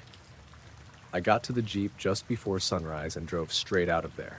I didn't notice until I was halfway back to MacArthur that my watch was off. By 23 minutes. I know that doesn't sound like much, but I check that watch every trip. It's solar powered and damn near never wrong. But it was behind my phone, which I'd left in the Jeep while I was hiking. When I got home and plugged the watch in, it reset on its own, back to the right time like nothing happened. Never done that before or since. I haven't gone back to that spot near the ridge. I still hunt Zaleski sometimes, but I stay near the main trails now, even when I know it means fewer deer. Whatever was out there, it wasn't an animal. It wasn't a person either, or at least not one I'd want to meet in the woods again.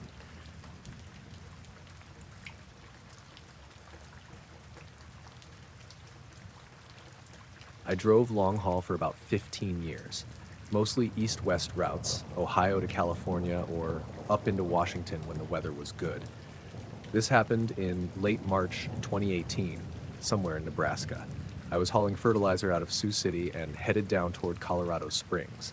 Route 83 most of the way. Not much out there except empty land and the occasional gas station with bad coffee. That stretch between North Platte and McCook is about as remote as it gets. Flat, long, dead quiet. No radio stations, barely any traffic. If you break down out there, you wait. I'd taken that route dozens of times before. But around mile marker 211, just past 9 p.m., I started hearing this sound on the CB. I wasn't talking to anyone, just had it on, like I always do. The volume was low, but I noticed this clicking. Mechanical, fast, almost like a typewriter. Not Morse code, not static. Just click, click, click, evenly spaced, like something cycling. I turned the squelch knob up and down. Didn't help. It wasn't on channel 19 either. It didn't matter what channel I switched to, it stayed there.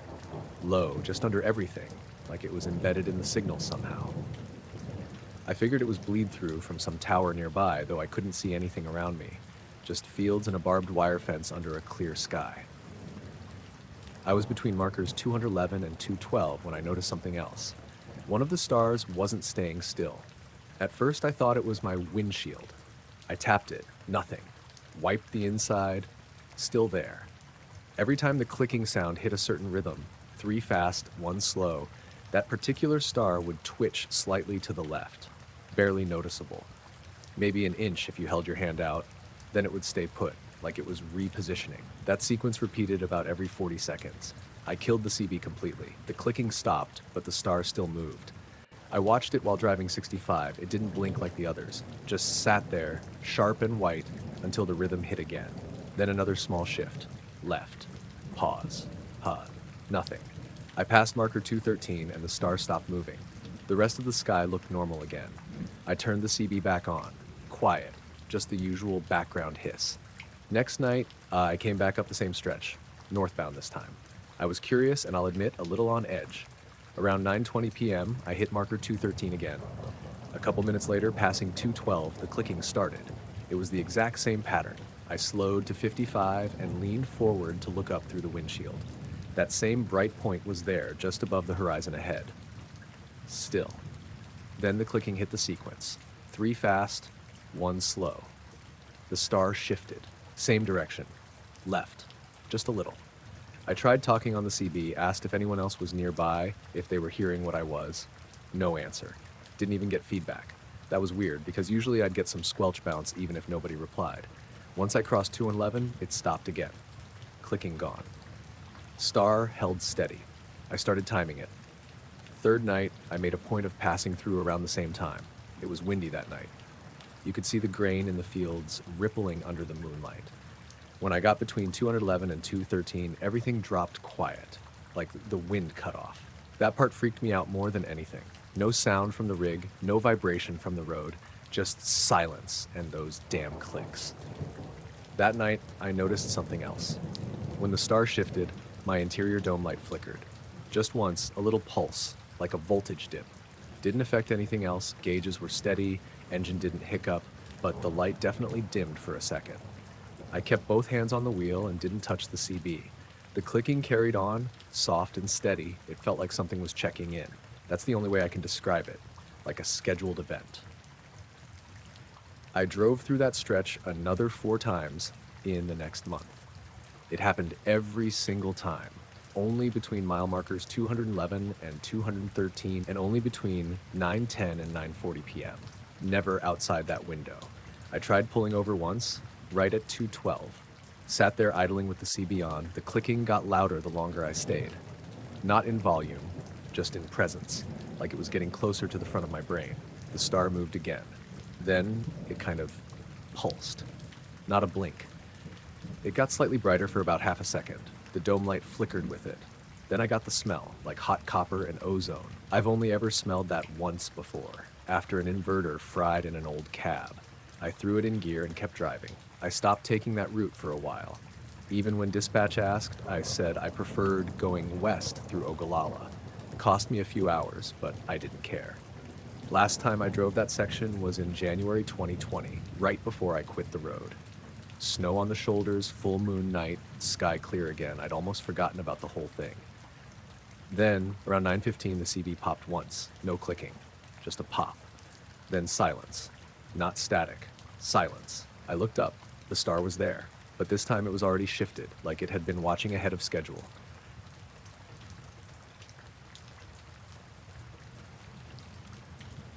I was camped out near Coyote Wells, a few miles off the 98 on BLM land I'd been to a couple times before.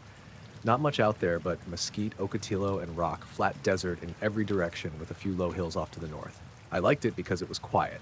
No people, no lights, just my little tent, a cot, and the kind of stars you only see when you're hours from any city. That night was warm but not bad. Mid-June. I had a folding chair and a cooler with a couple Modelos. Around 9:30, I turned off my headlamp and just leaned back to watch the sky. It was one of those perfectly still nights, no wind, not even a bug clicking around. I remember thinking how unusually quiet it was, even for the desert. About 20 minutes in, I noticed this one star, low in the southern sky, that looked a little off. Not brighter or dimmer than the others, just rhythmic. It blinked. Not twinkled. Blinked. On for exactly a second. Off for exactly a second. Over and over. At first, I figured it was a plane, but there were no other lights around it. No red strobes. No movement. Just that one light, flashing like a metronome. I watched it for a while, thinking maybe it was a satellite or something catching the sun weird, but it kept blinking like a signal. Then, without warning, it moved. It didn't arc like a plane or satellite. It didn't drift. It just shifted sharply to the left, maybe an inch or two across the sky from my point of view, and stopped dead. Same blinking pattern. 1 second on, 1 second off. I remember my heart rate picking up a little. I put my beer down and just stared. I didn't know what I was looking at, but something about the way it moved felt wrong. Not just fast, precise, mechanical. It sat there, blinking, and I noticed something else. Every time it blinked, I felt this tiny thump in the soles of my feet, like a distant drum beat, except there was no sound, just a vibration in the ground. At first, I thought I imagined it, so I kicked off my sandals and put my bare feet flat on the dirt. The blinking continued, 1 second on, 1 second off, and with each flash, I felt it again, a soft, deep vibration, no noise, no echo, just a pulse that came from nowhere. I checked my phone. No service out there, as expected. I opened the camera, but couldn't get it to focus on anything in the sky. It was too dark. I gave up and just watched. After maybe 2 minutes, it stopped blinking completely, just stayed dark. A few seconds later, it blinked once. Thump. Waited 3 seconds, then again. Blink. Thump. Then again. Blink. Thump. And then it vanished. Not dimmed, not drifted, gone. The whole sky looked normal again. Stars like they always are. Crickets started up behind me, and I realized they'd been silent the whole time. I hadn't even noticed. I sat there for a long time, just listening to the desert. Nothing else happened. I didn't sleep much that night. In the morning, I walked out toward the direction I'd seen the blinking, probably a mile or so, and didn't find anything. No tracks, no burned brush, nothing out of the ordinary. I stood out there a while, letting the sun beat down on me, trying to shake the feeling that I'd missed something, like there'd been a message and I just wasn't equipped to get it. I haven't been back to that spot since.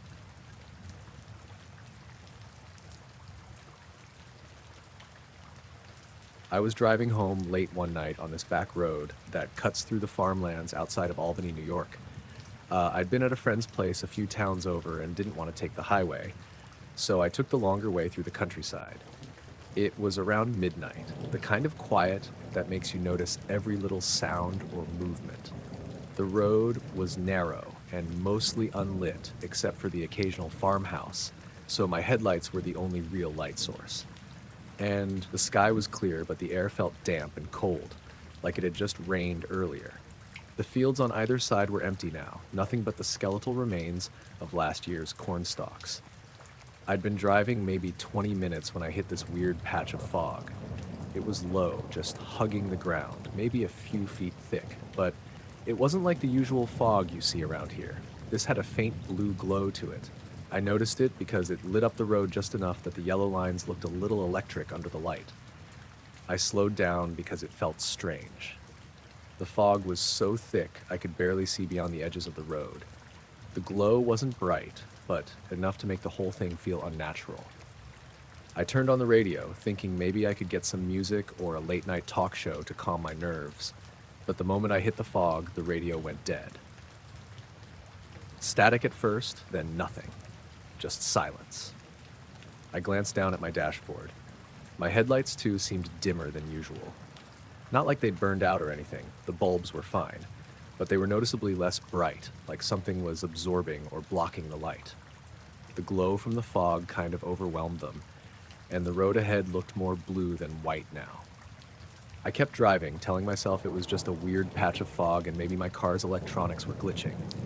That happens sometimes, especially when you're in the middle of nowhere with spotty reception.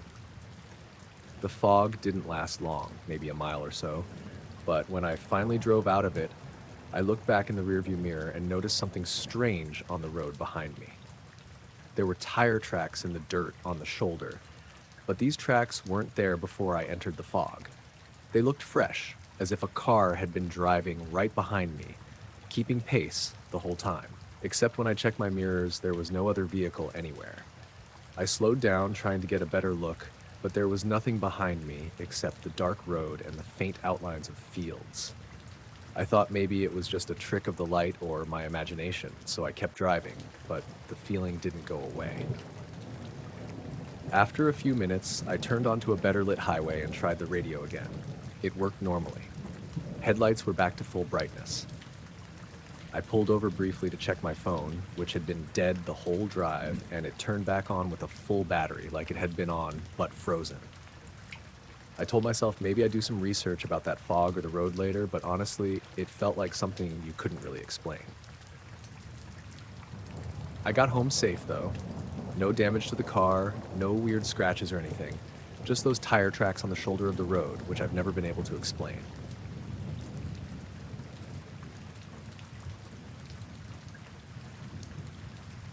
I was chasing storms in western Kansas, about 15 miles outside Scott City, late May of last year. I've been doing this for about 8 seasons now, mostly solo. Sometimes I team up with other chasers if I run into people I know out on the plains. That day, I was on my own. It was one of those textbook setups. Dry line pushing east, plenty of sheer, cape values through the roof. The kind of sky that starts off all flat and blue and by late afternoon turns into something alive. I'd been watching a cell build for an hour or so, parked on a dirt road with a wide view of the horizon. Around 5:40 p.m., the storm really got its act together. Classics, supercell, big inflow tail, rotation tightening. I got into position east of the wall cloud, maybe 2.5 miles out. Lightning was constant by then, but no rain yet, so visibility was still decent. I was filming from the back of the truck with my main camera on the tripod and a GoPro suctioned to the dash, running a time lapse. At 6:12, the funnel dropped. Thin at first, like a rope, but it widened fast. touched down in an open field, and kicked up dirt immediately. I kept recording, repositioned once to stay ahead of it, and managed to capture a full 3 minutes of the tornado at peak strength. It was during those 3 minutes that I saw something I still can't explain. The tornado had started to wrap in rain, but I could still make out the base. There was a flash, bright but not lightning. It came from inside the funnel, not a reflection or debris. It was metallic, and it moved against the rotation of the wind just for a split second. A disc shape, I think. But it was gone almost immediately, like it folded into the cloud and vanished. I replayed the footage in the truck right after and caught the flash on video. Frame by frame, it looked like something solid, smooth, slightly tilted, only visible for about 4 frames, so maybe a quarter of a second. There was no noise, no weird pressure shift, no electrical interference, just the thing. Whatever it was. I figured I'd dig into it back at the hotel. I was staying at a small place off US 83 in Oakley. Real basic, 1-story, concrete block rooms with rusted HVAC units and a lobby that smells like freezer burn. I'd stayed there before, and the guy at the front desk remembered me. He gave me the same room I always get, second from the end. By the time I got back, it was after 9. The storm had moved on. I grabbed fast food, showered, and started transferring files to my laptop. That's when I noticed something weird. The GoPro footage didn't copy over. The file was there, but when I clicked it, it said unsupported format. I'd never seen that error before. I rebooted, tried different software, same thing. The file size looked right, timestamp matched, but it wouldn't open. The main camera footage worked fine. I isolated the clip with the flash and the tornado and exported a slowed down version. I zoomed in, enhanced the contrast, all that. Whatever the object was, it had mass. You could see the wind pushing around it, like the funnel bent slightly as it passed through. I've watched hundreds of tornado clips, and I've never seen anything behave like that. I uploaded the clip to an external drive and unplugged everything for the night. I didn't post anything online yet. I figured I'd sit with it a bit. Around 1 to 10 a.m., there was a knock at my door. It wasn't loud, just 2 soft taps. Not the kind of knock you use when you need something. It sounded patient. I froze, looked through the peephole. 2 men, maybe late 30s or 40s, both wearing black suits. No luggage, no phones in hand. One taller than the other. The tall one had a hat, like a fedora, but not stylized. Just plain. Both had pale skin and were completely still. I didn't open the door. After about 20 seconds, the tall one spoke through the door. His voice was low, and he didn't raise it. He said, "Are you prepared to surrender the storm data? Not your data or your footage. The storm data. Like, it didn't belong to me." I didn't respond. Just stood there, heart thudding in my ears. The shorter one shifted his weight slightly, like he was about to speak, but didn't. Then they both turned and walked away. I watched them through the peephole until they were out of view, then flipped off the lights and sat on the bed for a while, trying to process it. I looked outside 10 minutes later. No sign of them. The parking lot was empty except for a pickup 2 doors down. No black car, no footprints on the walkway. Next morning, I checked my laptop. The file I'd exported was gone. Not deleted, just not there anymore. The folder I'd saved it in was empty, and when I searched for the file name, nothing came up. The drive hadn't been wiped, just that one clip missing. The external hard drive wouldn't mount. It spun up, then made a soft click and went silent. Dead. I had backups at home, on a desktop, but I didn't feel right until I got out of town. I skipped the next chase day and drove straight back to Lincoln. Weeks later, I tried again to pull the file from the memory card, and it was there. Just glitched, all green frames and scrambled audio. Whatever had been clear before was now unreadable. I've still got the rest of the tornado footage. Regular people see a tornado tear through a field, tear apart a fence, throw a grain bin. But I remember that half-second flash, that shape inside something it had no business being inside. And I remember those 2 men at my door asking for it like I'd stolen it from them.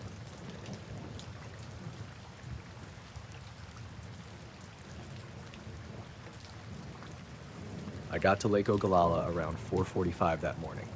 It was late May, still cold enough to see your breath, but calm, real still. No wind, not even bird chatter yet. Just that kind of quiet you only get when you're the first person awake for miles. I parked in the little gravel pull-off near the west end of the lake, where the trees thin out and there's that old wood bench down by the shore. Nobody else was there, no other cars. I was hoping for trout. I had my thermos, tackle, the whole setup. Just planned to sit for a few hours and fish until the sun got high. Didn't even make it to my first cast.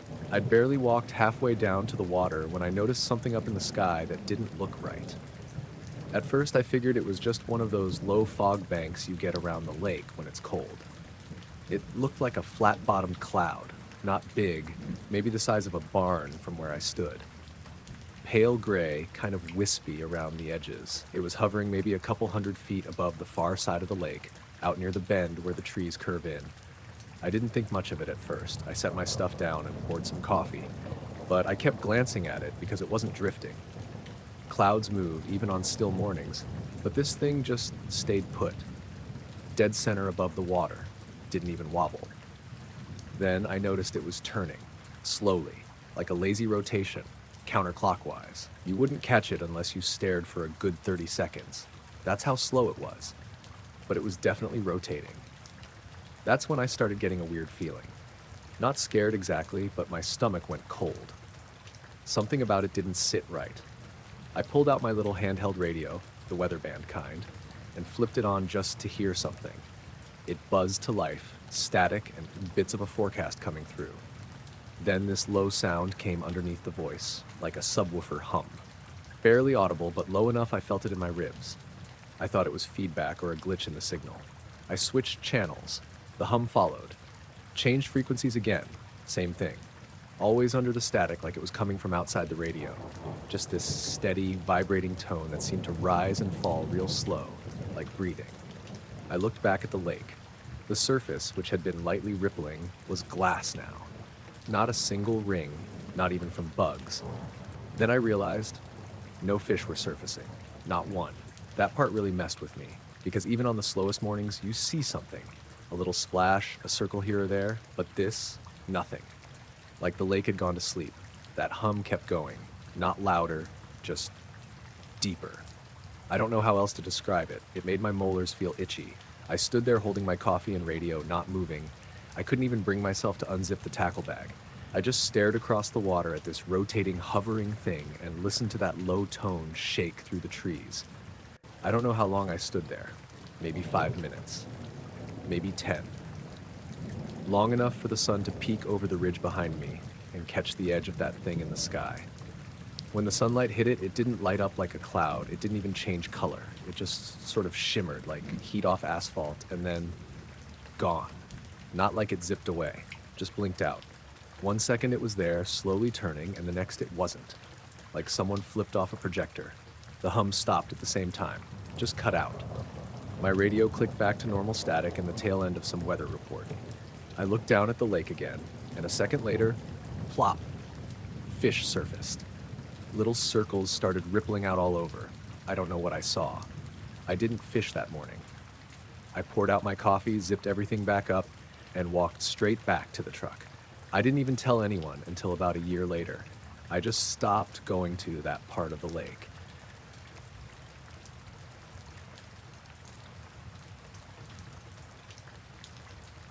I woke up to a pulsing glow seeping through the thin walls of my tent.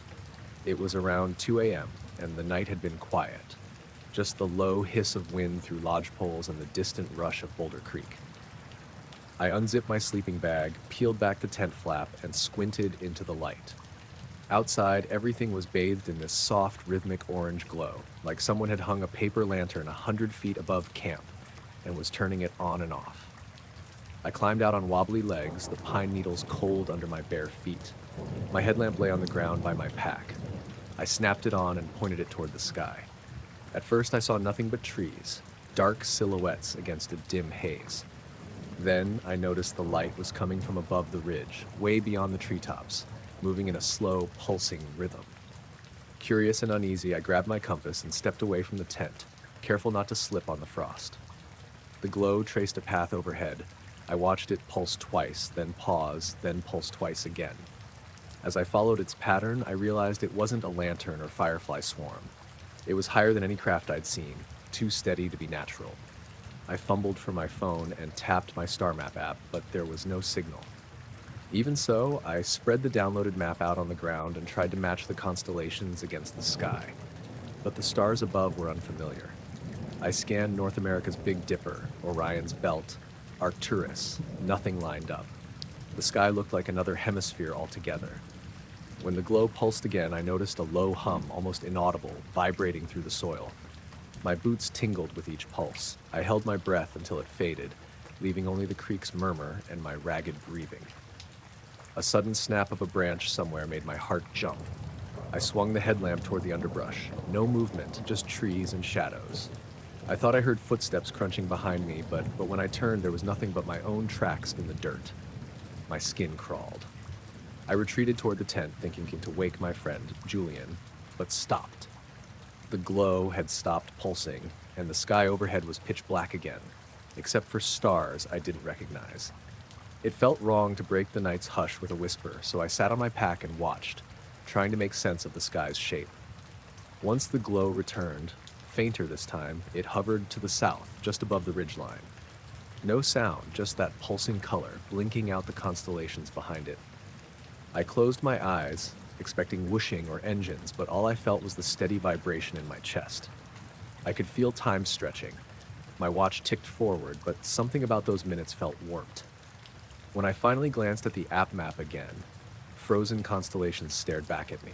The arrangement didn't fit any hemisphere or season. It was like I'd peered into a window on another world. The glow faded to nothing. The stars flipped back to a familiar pattern, Sirius and Vega shining where they should. I blinked and rubbed my face, willed my pulse to calm. I crawled back into the tent, zipped myself in, and lay awake until dawn, listening to the creek in the wind. Morning light came slow, washing over the campsite in muted pinks. I crawled out, stiff and uncertain. Later, I compared photos I'd taken of the sky to star charts in the guidebook I carry. Nothing matched. I asked the ranger at the station if anyone reported strange lights. He shook his head. "Just meteors last night," he said. On the drive home, I stared out at ordinary country roads, felt ordinary engine hum. But every time I closed my eyes, I saw that strange constellation and the pulsing glow, and I wondered what I'd stumbled into, and if it was looking back.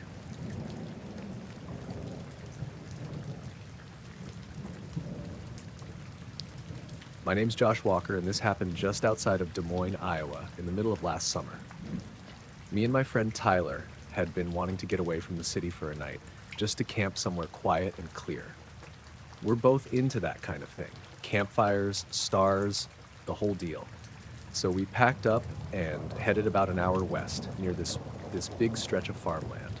The weather was hot but dry, typical mid-July, with a little breeze that didn't quite cut the heat. We got to a spot off some dirt road that led into a field bordered by a thin line of trees. It was a good place, no houses around, just open sky and crops. We set up the tent and started a fire just as the sun was dipping down. Nothing too fancy, just two guys trying to relax. As it got dark, the sky filled with stars, clearer than we'd seen in months. We sat by the fire, drinking some beers and talking about everything and nothing. Tyler pointed out some constellations while I fiddled with the cooler, trying to get more ice for the beers. The cicadas and crickets had started up, but otherwise it was pretty quiet. Then, a little after 10 p.m., Tyler nudged me and said, "Hey, look at that." I looked over to where he was pointing, across the field, maybe 200 yards away. At first, I just saw the waving corn stalks lit by the moonlight, but then I noticed something weird happening above them. It looked like a shimmering, like the heat waves you see on a hot road in summer, only this was moving sideways, rippling across the field like a slow pulse. It wasn't like anything I'd seen before. The air seemed to bend or shift, distorting the crops underneath in a wavering pattern. And right in the middle of that shimmer, a black shape appeared, hanging in midair, maybe 15 feet off the ground. It wasn't big, about the size of a car, and it didn't move. Just there, completely silent and still. The outline was solid black with no features or lights. The shimmer around it flickered like waves breaking. Then the whole thing vanished just as suddenly as it had appeared, leaving nothing but the empty field. I swear, the whole thing lasted maybe 5 seconds, tops. Tyler and I just stared at each other, trying to figure out if we'd seen the same thing or if the heat was messing with our heads. I asked him, "Did you really see that?" He nodded, eyes wide. "Yeah. What the hell was that?" We debated whether it could be some kind of drone or equipment, but there was nothing out there that would hover like that without noise, especially at night. The closest farmhouse was miles away, and the roads were all dirt or gravel. No way a vehicle could have just appeared like that. We decided to keep watching the spot for a while, but nothing else happened. The field went back to normal, spout no movement or lights or sounds out of place. The usual night noises came back, and the shimmer was gone. That night, we kept talking about it quietly, not really sure if we should be freaked out or just chalk it up to weird atmospheric stuff. Neither of us slept well, but we didn't want to leave either. The next morning, the field looked totally normal. No tracks or signs anything had been there. We packed up and headed back to town, both pretty quiet on the drive. I told a couple of friends later, and they laughed it off, but I know what I saw. It wasn't a trick of the light or a plane or anything normal. That shimmering ripple, the black shape, something was there, but I have no idea what. I still think about it sometimes, especially when I'm out driving or hiking. It feels like whatever that was, it didn't want us to get too close or know too much, like it was watching, but not in a way we understand. That's it. Just two guys, a field, and something that didn't belong.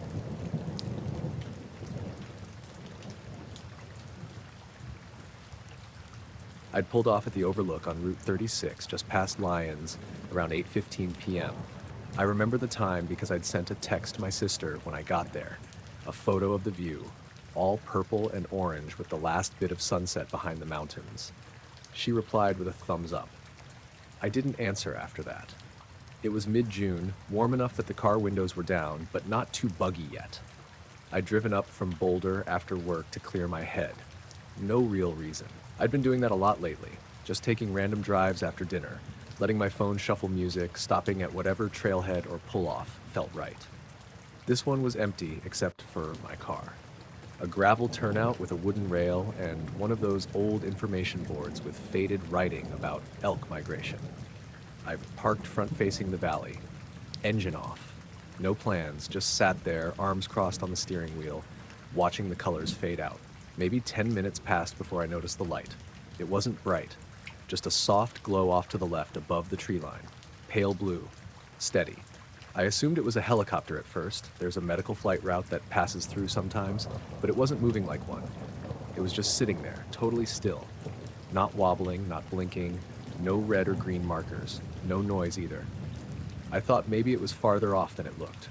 A drone, maybe. Or a star behind thin clouds.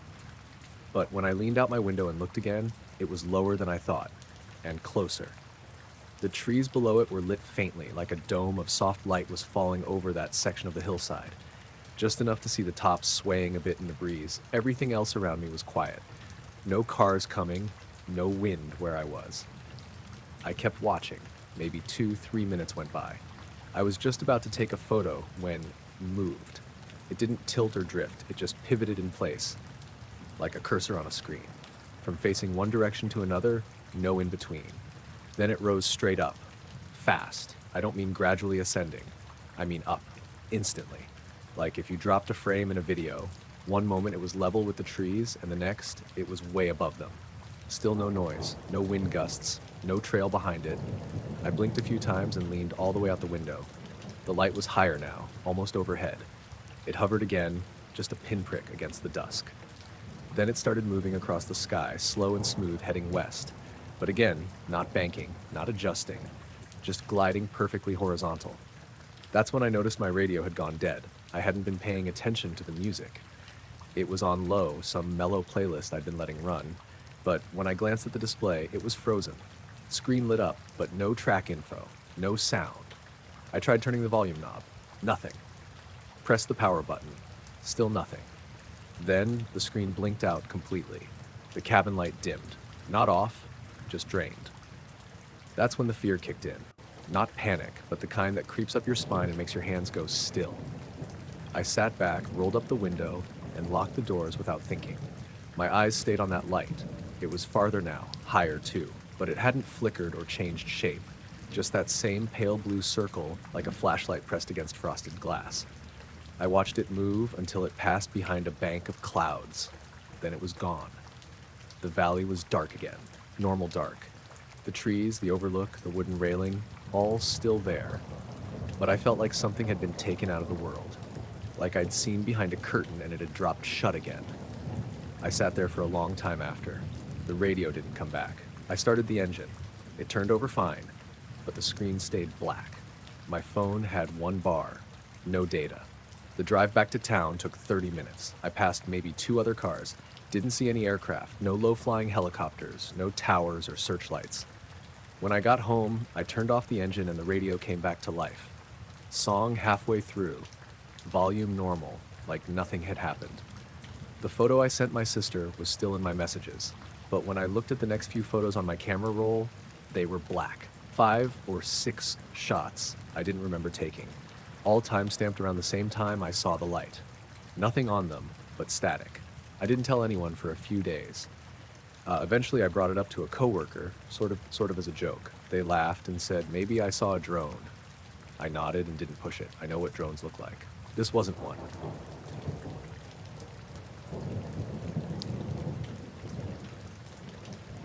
I'd been working as a drone photographer for a little over a year, mostly doing industrial stuff, oil rigs, construction sites, that kind of thing.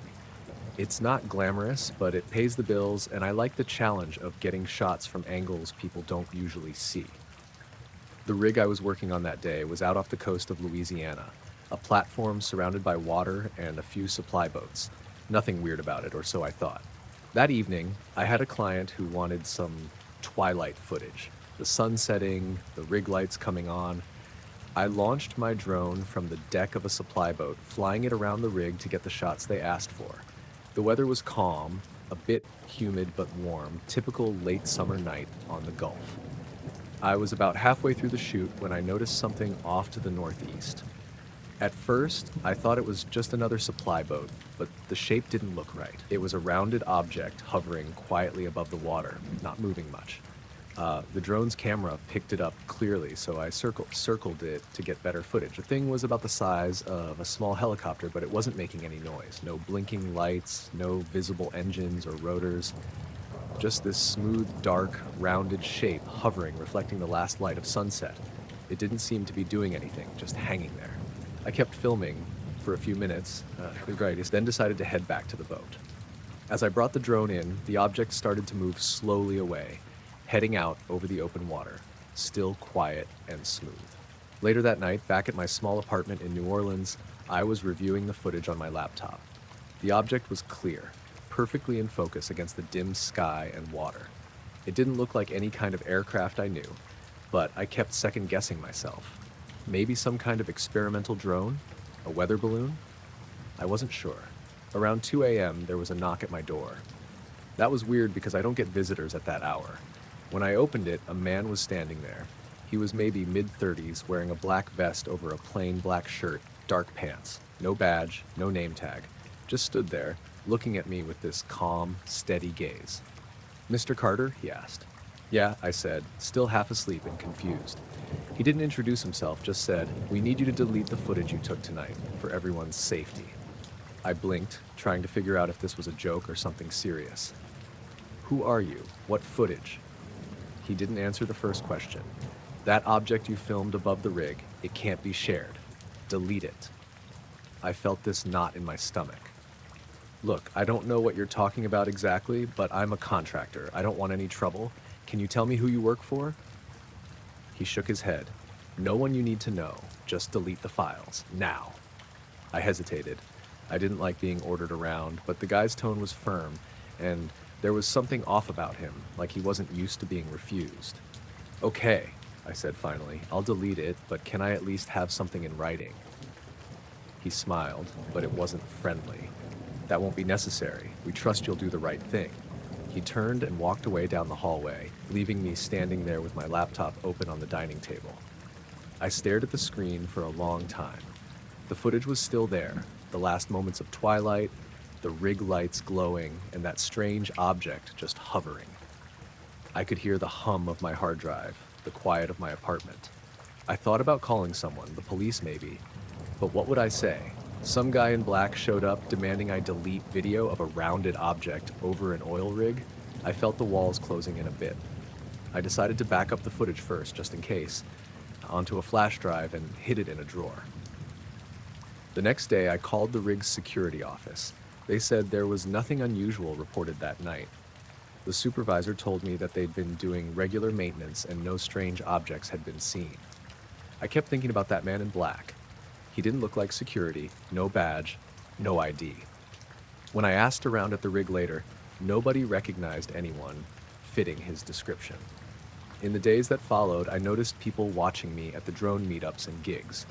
Not openly, just enough to make me nervous.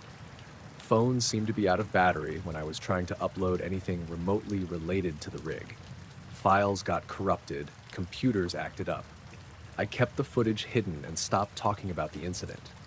I don't know if that guy was some private security or government or something else, but there was definitely something they didn't want me to have. I never saw him again, and the strange object never appeared in the footage after that night. I still fly drones, but I stay clear of that rig now.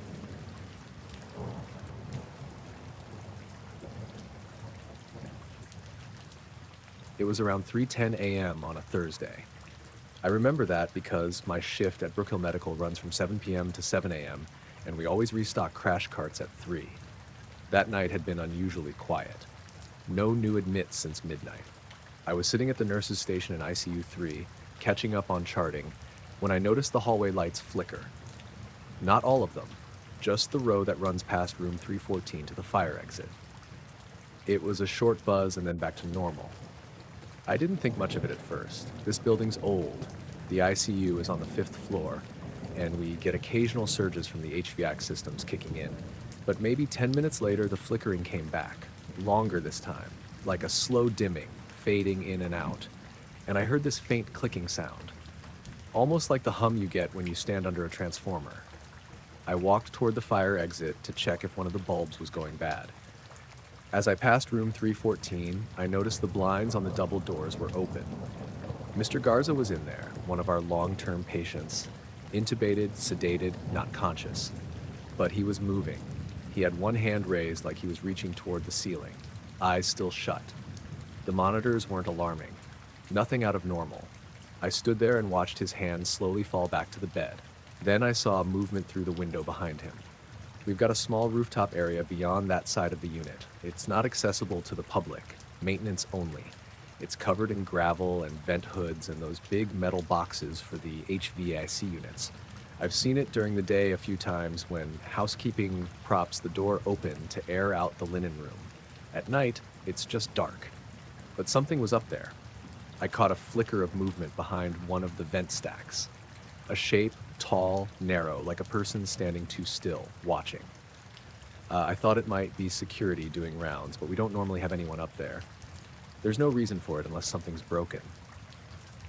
I stepped closer to the window. I couldn't see a face, but I could see the shape clearly. It wasn't crouching or walking.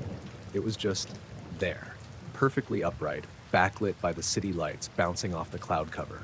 The head was tilted slightly, and the arms hung too straight, like someone pretending to be a mannequin. Then the lights flickered again, harder this time, and when they came back on full, the shape was gone. I radioed down to the front desk and asked if anyone was on the roof. They said no. I asked if security could check the access hatch.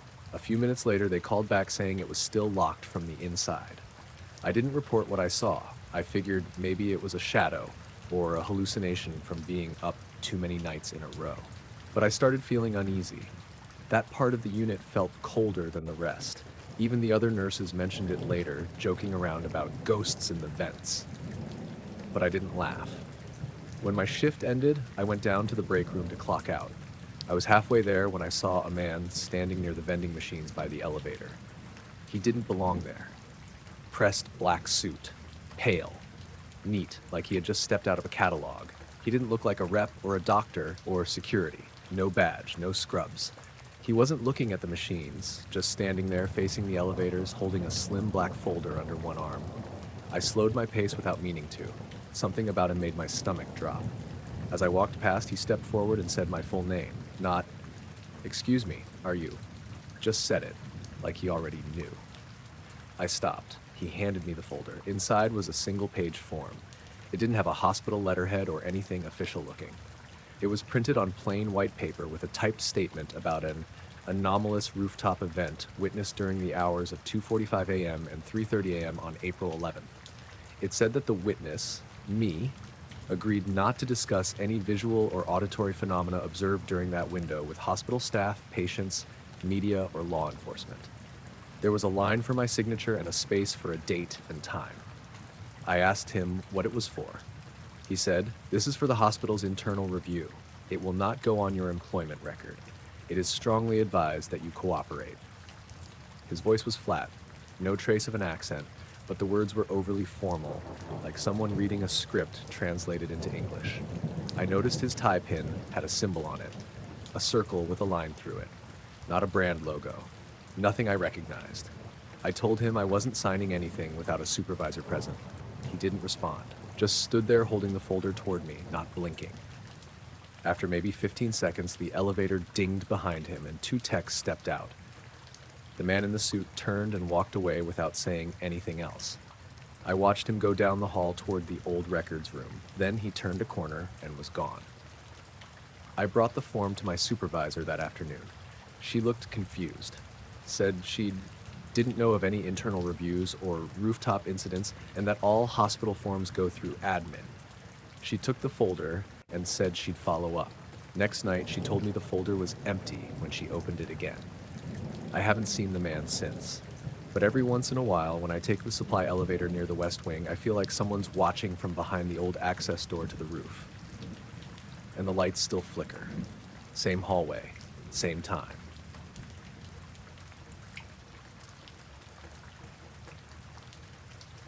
It was early September, right after Labor Day weekend, and I'd taken a few days off work to avoid the crowds in the Adirondacks.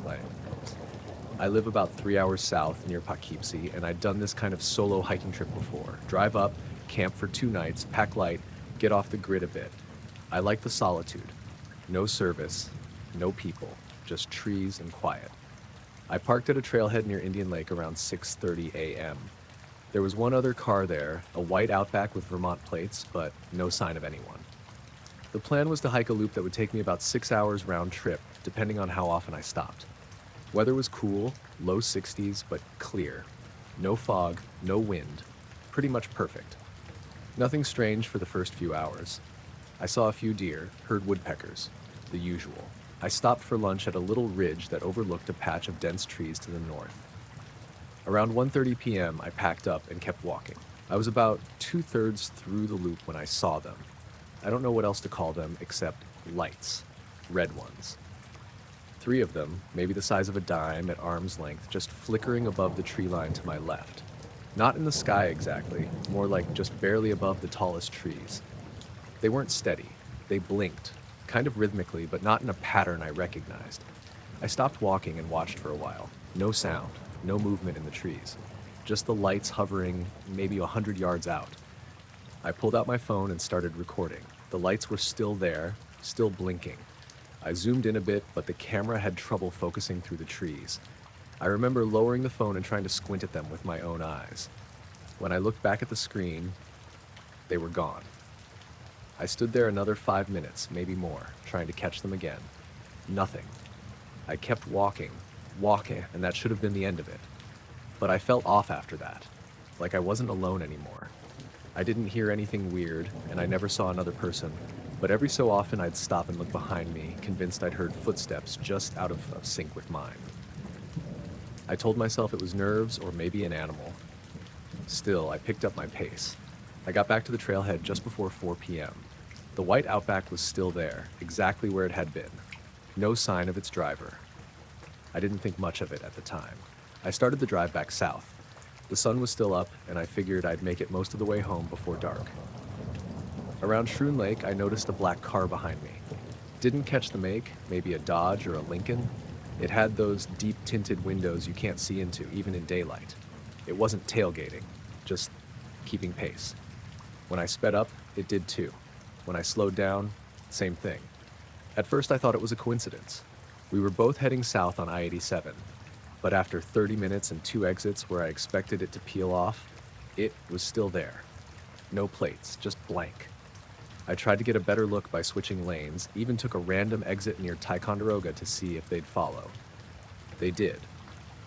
By then, the sky was getting darker. I pulled into a small rest stop, not a real one with a building, just one of those pull-offs with a trash can and a picnic table. I parked and turned off my engine. The black car pulled into a few spots down. Nobody got out.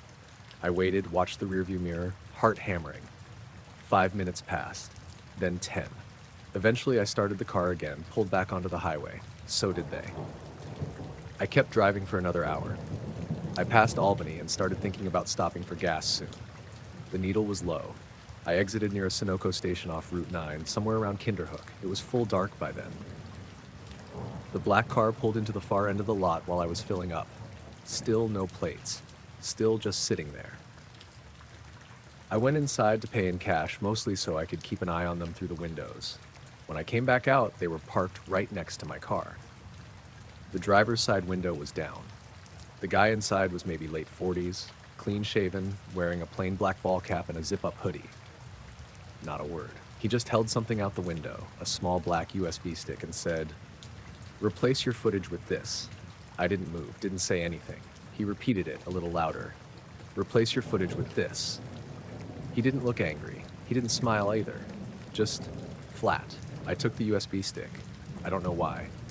He rolled his window up, reversed out of the spot, and pulled back onto the road. I stood there holding it for a long time before I even got back in the car. I drove the rest of the way home without incident. No more black car, no one following. Just me, trying to figure out what the hell had happened. I didn't sleep that night. I plugged the USB into an old laptop the next morning, one I hadn't used in years. It was empty. No folders, just a single file labeled vid.mp4. It was 10 minutes long, but when I opened it, it was just static. Not like visual white noise either, just a gray screen, faint crackling in the background, and every few seconds this high-pitched tone like an old CRT TV powering up. That was it. Nothing else. I watched the whole thing, waiting for something to pop out. It never did. I never shared the footage I took on the hike. I didn't delete it, but when I went back to check it, the video wouldn't load. Just said, "corrupt file." I tried copying it to my computer, tried renaming it, using different software. Nothing worked. The thumbnail was just black. A week later, I drove back up to Indian Lake. Not to hike, just to see if the white Outback was still there. It wasn't. But parked in the same spot was another black car. Different model, same no-plate situation. I didn't stop. I kept driving. That was last fall. I haven't been back since.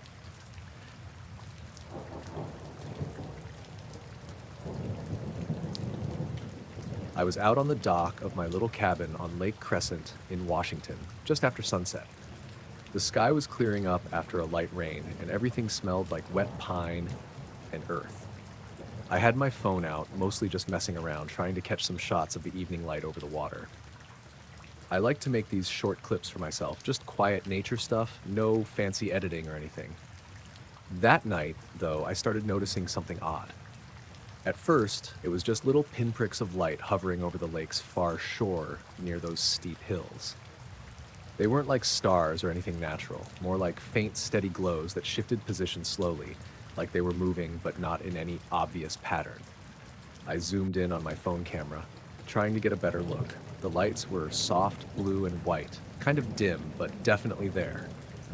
One of them blinked off, then reappeared a few seconds later a little higher and closer to the shore. It didn't make any sound, it was just there. I was standing there, feeling more curious than anything. The lake was quiet except for the occasional splash of a fish or the faint rustling of the wind in the trees. Then I noticed a figure on the opposite edge of the dock, near the water's edge, standing completely still. I hadn't heard anything. No footsteps, no voices. The figure was dressed all in black, from head to toe. Not just dark clothes, but like something designed to blend into the night. No hat, no reflective surfaces, just black. I thought maybe it was someone fishing or just wandering, but something felt off. The person didn't move or even shift weight. I raised my voice and called out, "Hey, are you okay?" But there was no reply. I tried again, a little louder this time. "Hello? Do you need help?" The figure slowly turned its head toward me, not in a natural way like it took a moment, almost mechanical. Then it started moving sideways, gliding almost along the shoreline, never looking away from me. It moved behind a group of trees and vanished. No sound, no breaking branches, nothing. I stood there for a while, phone still out, but by then, the lights on the other side of the lake had all disappeared, like they were never there. I couldn't tell if I'd imagined the whole thing or if it was real. I went back inside the cabin and checked the door locks twice.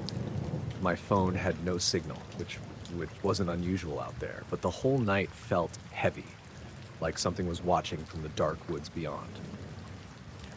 The next morning I went out for coffee in Port Angeles, and when I came back around noon, there was a black sedan parked by the side of the road near my cabin. It wasn't there the night before, at least I didn't see it. The car was clean, no license plate visible, and the windows were tinted so dark I couldn't see inside. I didn't see anyone around. The car was just sitting there, engine off. I figured maybe it was some local checking out the area, but the road near my cabin is dead-end and rarely used, especially during the week.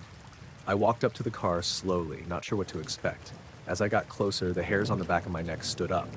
I swear I caught a glimpse of movement inside the tinted windows, but when I stopped and stared, there was nothing there.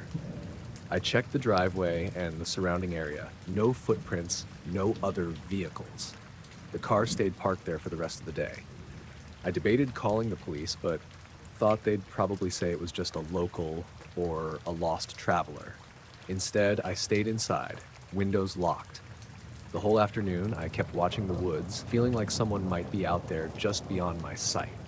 By evening, the sedan was gone, just like the figure from the night before.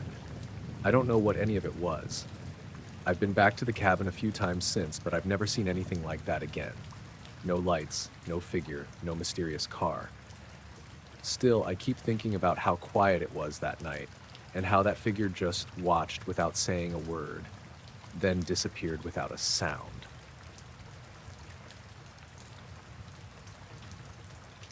I worked night shifts at a remote weather station in Northeast Washington for about 2 years, starting in 2018. The station was about 20 miles west of Republic, tucked into the Kettle River Range, not far from the Canadian border. The place was pretty isolated, 2-room outbuilding with a radio tower and some ground sensors around it. We rotated through 2-week stints. Someone always had to be on site to monitor readings and do manual checks if the automated systems flagged something weird. My name's Nate. The guy before me on the rotation was a woman named Carly. We usually overlapped for a few hours to hand things off, but this particular shift, she had to leave early for a family thing, so I was on my own starting around 4 p.m. It was mid-September. The weather had been unstable all week. Thick fog in the mornings, scattered rain, and low, rolling clouds that stuck around into the night.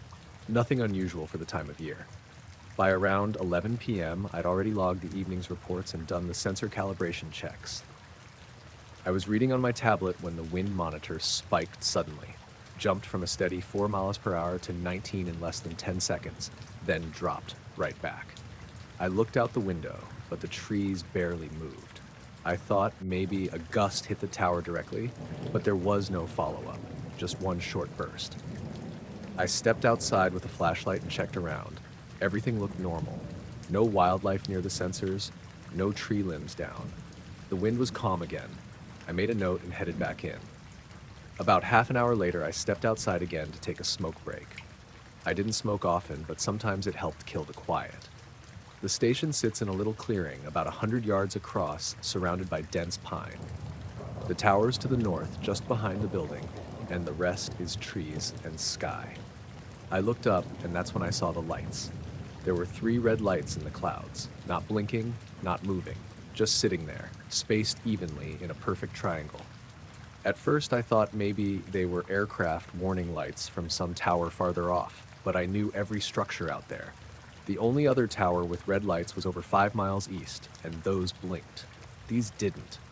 And they were in the clouds, not above them. Dim, but visible through the low cover, like something was sitting just above the trees with its lights pointing down through the mist. I watched them for at least a minute before I even moved. They didn't shift at all. No movement. no pulsing. I walked a few steps out into the clearing, trying to get a better angle. They stayed perfectly still. I don't know how long I stood there. 5 minutes, maybe more.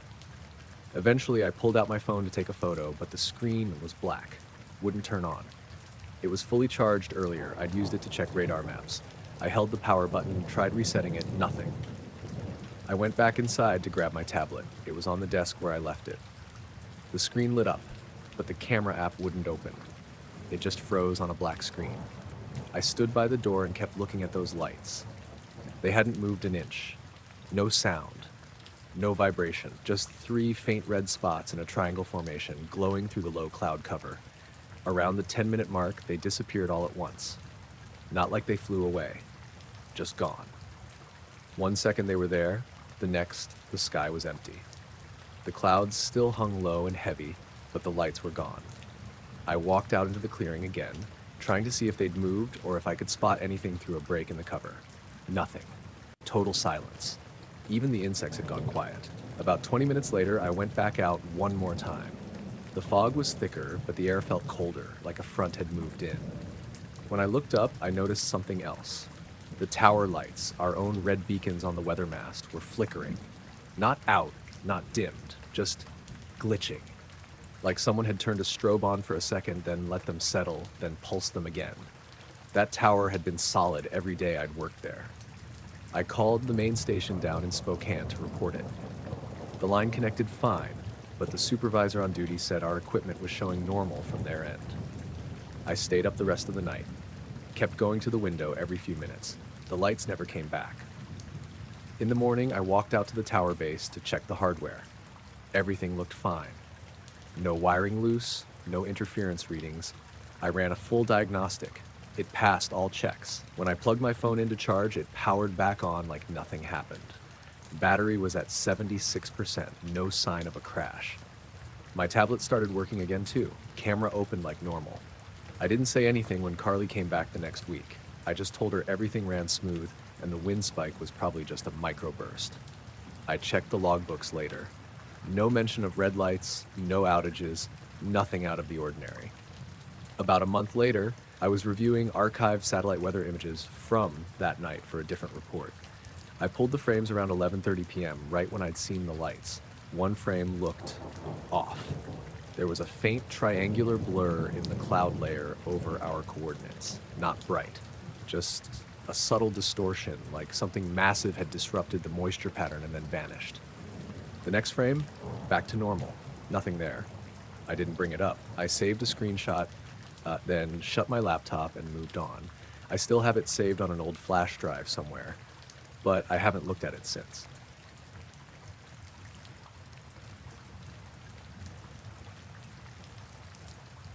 My girlfriend Megan booked the place.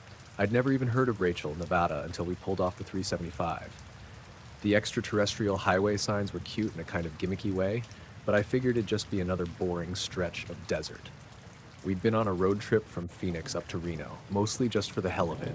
Hit a few ghost towns, hike around Zion, maybe try our luck at the tables for a night. Rachel was a stopover. One night. The motel was called the Moonlight Motor Inn, a row of 6 rooms shaped like a trailer from the 70s, all parked facing a cracked lot and miles of open desert. Nearest anything else was a dusty diner across the road, which looked like it hadn't changed since 1982.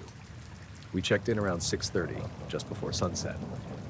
The guy at the front desk, older, white beard, wore a patch that said Randy, handed us a real key on a blue plastic tag. He asked where we were headed, and when I said Reno, he nodded like I'd told him we were driving to the moon. I remember he said, "You kids staying just the one night? That's smart." Then he kind of hesitated, looked out the window behind me, and added, "Don't go wandering after dark." I laughed, figured he meant coyotes or snakes or whatever. Megan didn't even hear him. She was already walking toward the room. The place was surprisingly clean inside. Stained carpet, sure, but the sheets looked fresh. There was a little table by the window, a bulky old TV, a humming mini fridge, and not much else. We dumped our backpacks and walked over to the diner while the sky turned that bright orange you only get in the desert. Dinner was basic: burgers, fries, watery coffee. The only other people there were a couple truckers playing cards in the back. The jukebox played Patsy Cline on a loop. When we asked for the check, the waitress smiled, but it was the kind of smile where the eyes don't match. Like she'd heard the same joke 1,000 times. Back at the motel around 8:15, we cracked a couple beers and sat on the curb outside the room. It had cooled down fast. Still warm, but the breeze had picked up and the stars were coming out. I don't usually notice stuff like that, but out there, it was stupid how clear the sky was. You could see the Milky Way like someone had poured salt across black velvet. We weren't even talking, just sitting there watching the sky. Megan pointed out a few constellations. She knows that stuff better than me, and I spotted a couple satellites drifting past. Everything was dead silent except for the occasional gust of wind. Around 9, maybe a little later, Megan asked, "What's that one?" I followed where she was pointing, low in the sky, just above the hills to the south. At first I thought it was a plane. Just a bright white light, steady, no blinking. It wasn't moving, not fast anyway. I said probably some aircraft from the base. I was mostly guessing. We weren't far from Groom Lake, so it made sense, but it didn't move. Not for a long time. I kept expecting it to drift like the others, or blink or shift color, but it just hung there, perfectly still. Megan thought maybe it was a star, but it wasn't in any of the usual spots and it wasn't twinkling. Then it started to rise. Not diagonally like a plane taking off, just straight up. Smooth, controlled, too fast for a balloon or drone. Maybe a few hundred feet, maybe more. Hard to tell with no point of reference. We both stood up. Megan was squinting. I remember her saying, "That's not right." Then it split. 1 second, it was a single white dot. The next, there were two, side by side, about a thumb's width apart if you held your hand up to the sky. No flash, no flare, just a clean separation. The second light hadn't moved into view. It had come from the first. We stood there frozen, not sure what we were even looking at. Both lights hovered for maybe 10 seconds. Then, and this is the part that still messes with me, they blinked out. Not faded, not flew off, just gone, like flipping off a switch. No contrail, no sound, no afterglow. 1 second they were there, the next they weren't. I looked over at Megan. She wasn't blinking, just staring at where they'd been. I asked, "Did you see that?" She nodded. "Yeah." We stood there another few minutes waiting for them to come back. They didn't. I scanned the sky. No planes, no satellites, just stars and more stars. We went inside around 9:30. I locked the door, which I never bother with at motels, and we didn't talk much after that. Megan sat on the edge of the bed, quiet. I turned on the TV for noise, but all we got was static. The screen flickered, then turned blue. No signal. I figured the place just didn't pay for cable anymore. Tried my phone, no bars, not even one. Megan checked hers, same. The signal hadn't dropped earlier. I'd gotten texts from my brother when we were at the diner. We left the TV on anyway, just for the light. Around 1 a.m., Megan woke me up. She was standing by the window. I asked what was wrong and she whispered, "Something's out there." I got up and looked. Nothing but dark desert and the faint outline of the hills. The security light above our room was flickering, but it had been doing that earlier too. Then I saw it. Not in the sky, on the ground, way out past the lot, maybe 100 yards into the scrub. A faint glow, like someone holding a flashlight, but the light didn't spread. It just sat there, perfectly round, maybe the size of a softball. Megan said, "It's moving." And it was, drifting, slowly, just above the ground. No beam, no footsteps, just a silent white sphere, gliding left to right in a straight line. Then it stopped, hovered. I shut the curtain. We didn't sleep. Just sat there in the blue TV light, not saying much. At some point the signal came back and a news anchor's voice filled the room, but I didn't pay attention to what he was saying. By morning, everything looked normal. Sky was pale blue. The diner had fresh coffee. The same two truckers were still there, playing cards like they hadn't moved. We checked out around 8. Randy was gone. Some woman in her 40s sat at the desk and gave us a polite smile like we'd never met before. As we pulled out of the lot, I looked back. Nothing in the sky. Nothing in the hills. But the TV signal stayed strong the rest of the trip, and the stars never looked that clear again.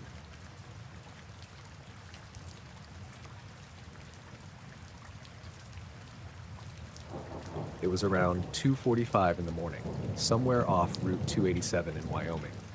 I'd been hauling a load of lumber from Missoula down to Amarillo, and I was planning to stop at a rest area just south of Rawlins. But the fog rolled in thicker than I'd ever seen. It wasn't like the light stuff you usually get up in the mountains. This was heavy, low, and choking, like smoke, but cold. The road just disappeared 20 feet ahead of me. My high beams did nothing. I slowed way down, like 25 miles an hour, hazards on. Normally I don't stop unless I have to, but something about that fog made my skin crawl. The CB was dead silent too. No chatter, no truckers complaining about the weather. That was weird. You usually hear someone. Even the radio just spat static, no matter the station. I kept driving. About 5 miles later, I saw him. There was a man standing on the center line, completely naked, arms hanging limp at his sides, pale as paper. He wasn't moving, just staring straight up into the fog, head tilted back so far I thought his neck might snap. I barely saw him in time to stop. Slammed the brakes. My trailer fishtailed a little but stayed in line. I sat there for a second, foot shaking on the brake. He didn't move. I thought maybe he was high or in shock, maybe wrecked a car I hadn't seen, but there weren't any tire tracks, no hazards flashing in the fog, no other lights at all. Just me, my truck idling in the middle of nowhere, and this guy staring into nothing. I cracked the window, called out to him. No response. That should have been enough for me to stay in the cab, but I didn't. I grabbed my flashlight, climbed down, and started walking toward him. The air was dead quiet. I mean, dead. No wind, no crickets, no distant hum from my truck, just silence and fog. When I got about 10 feet away, I stopped. His eyes were wide open, mouth closed, jaw slack, chest not moving. He didn't even flinch when I called out again. Then he slowly lowered his head and looked at me. Not at me, more like through me. I said, "Hey man, are you all right? You need help?" And stepped a little closer, shining the light at his feet. No shoes. Toes dirty, but not bloody. Just standing there like he'd been dropped out of the sky. Then he opened his mouth. Not fast. Just unhinged his jaw like he was going to say something, but nothing came out. Not even a breath. It wasn't like he was mute or choking. It was like the air around us was broken, like sound couldn't happen. And then everything went dark. Not blink out dark. Just sudden, like a switch flipped. I didn't pass out. I didn't feel dizzy or fall. I was just somewhere else the next second. When I came to, I was back in the cab of my truck, parked on the shoulder. Sun was rising, no fog, no man, engine off, no memory of pulling over or turning anything off. I checked my logbook. I'd lost about 4 hours. My coffee thermos was still sitting in the cup holder, full and cold. My phone was dead, even though it had been at 60% before. The CB was working again. I flipped through channels and heard guys bitching about cattle backups near Casper. I climbed down and walked the length of the truck, checking everything. No damage. No sign I'd jackknifed or gone off-road. Tires clean. Trailer locked up fine. But the dust on the driver's door handle was gone, like someone had wiped it clean. I didn't see another car for 20 minutes after I started driving again. When I did, it was just a beat-up sedan heading north. Guy inside didn't even look my way. That whole stretch of road looked normal in the daylight. No tire marks, no signs of anyone walking the shoulder, no blood, no clothes, no footprints. When I made it to Amarillo, I went straight to the yard and dropped the trailer, called in the delivery, filed everything as usual. Didn't say anything to dispatch about the gap in time. They didn't question it. Sometimes delays happen. That was in 2017. I've taken that route maybe a dozen times since, and I still slow down near that stretch. I can't remember the exact mile marker. Every time I try to pin it down, it feels wrong, like I'm thinking about someone else's dream. But I never drive it in the dark anymore.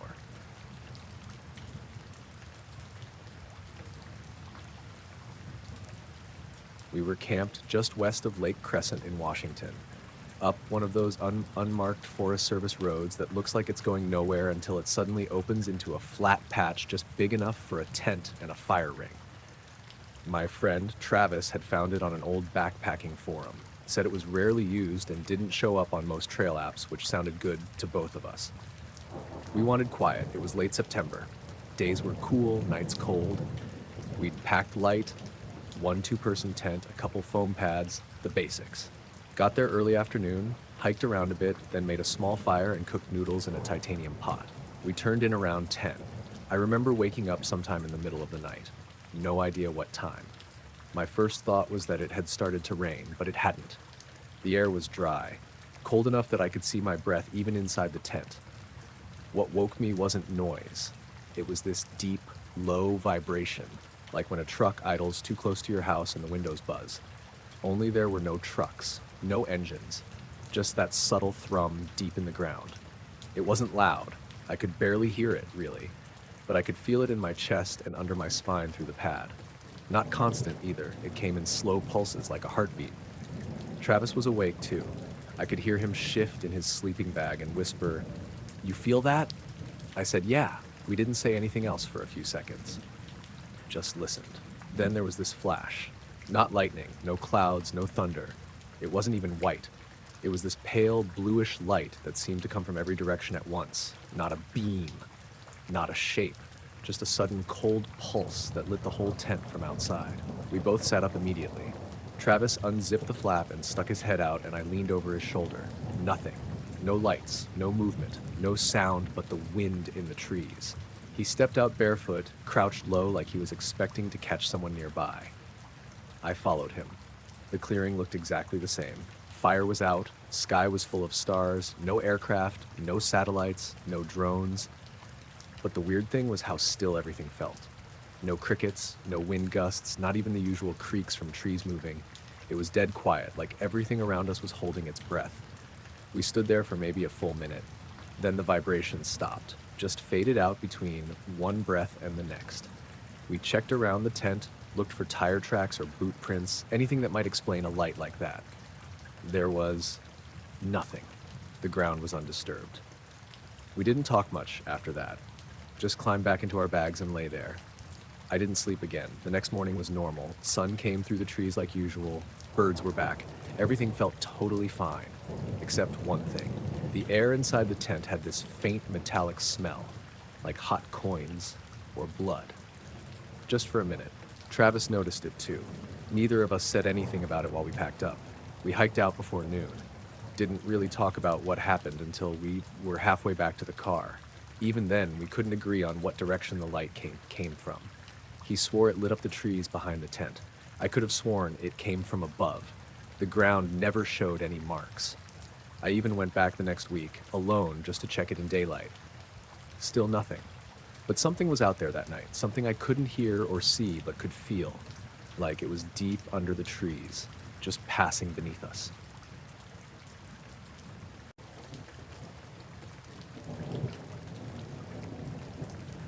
I wasn't supposed to be on that trail.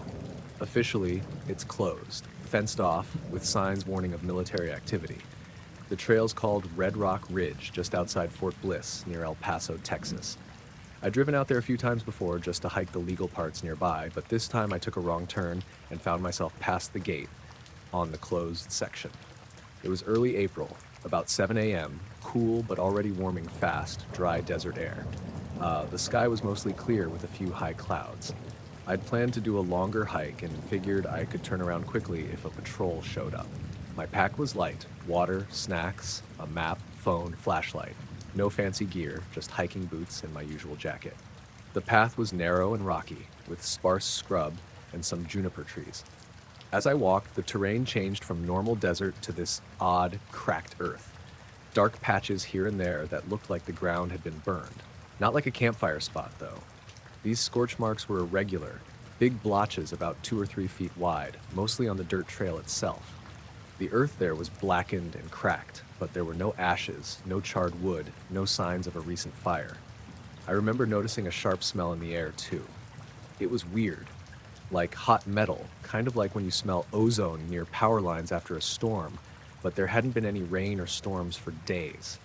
It wasn't subtle. It was faint, but definitely there. I sniffed a few times, trying to place it, but nothing quite matched. I stopped and crouched down, poking at the scorched dirt with a stick. It was dry and crumbly, almost powdery. Nothing on the surface looked burned in the usual way. No burnt twigs or leaves, just this blackened ground. I kept walking, feeling this growing sense of unease. The sun was higher now, maybe 8 a.m., but the trail felt strangely quiet.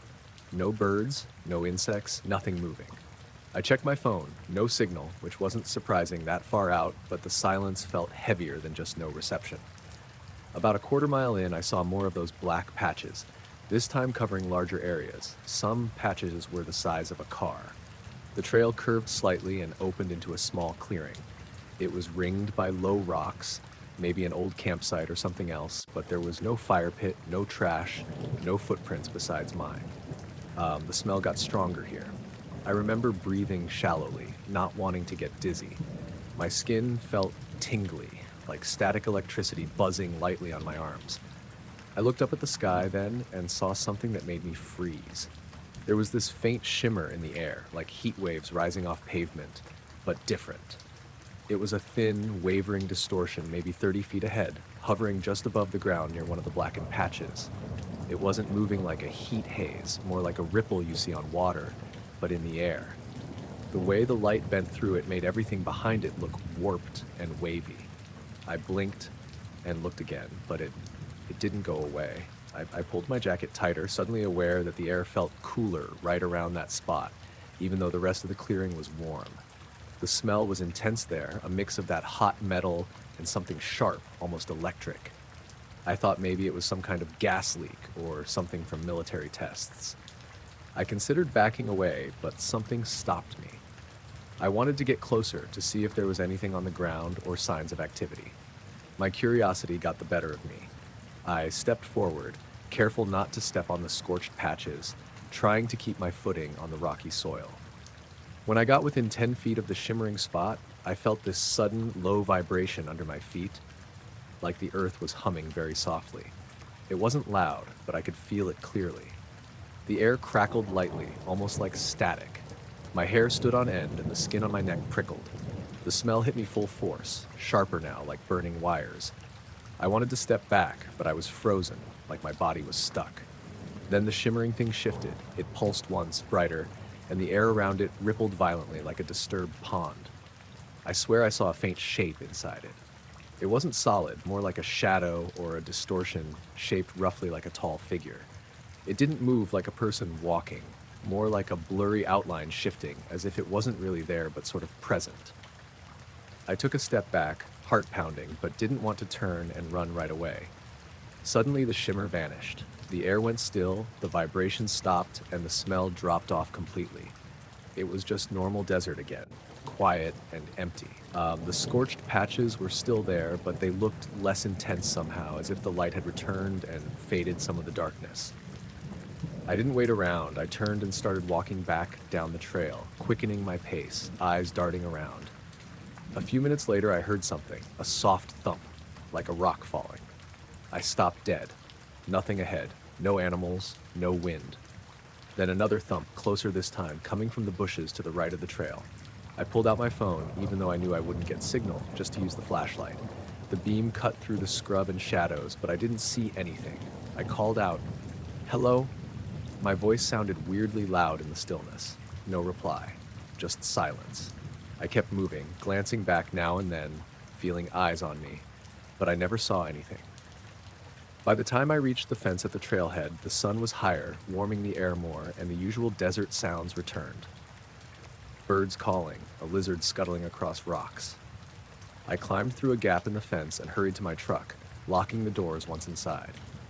I sat there a few minutes, trying to make sense of what I'd seen. The scorched earth, the smell, that shimmer, and the vague shape.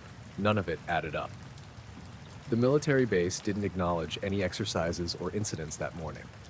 I checked online, but no reports of wildfires, explosions, or strange activity. I've been back to legal trails near there, but I've avoided Red Rock Ridge ever since.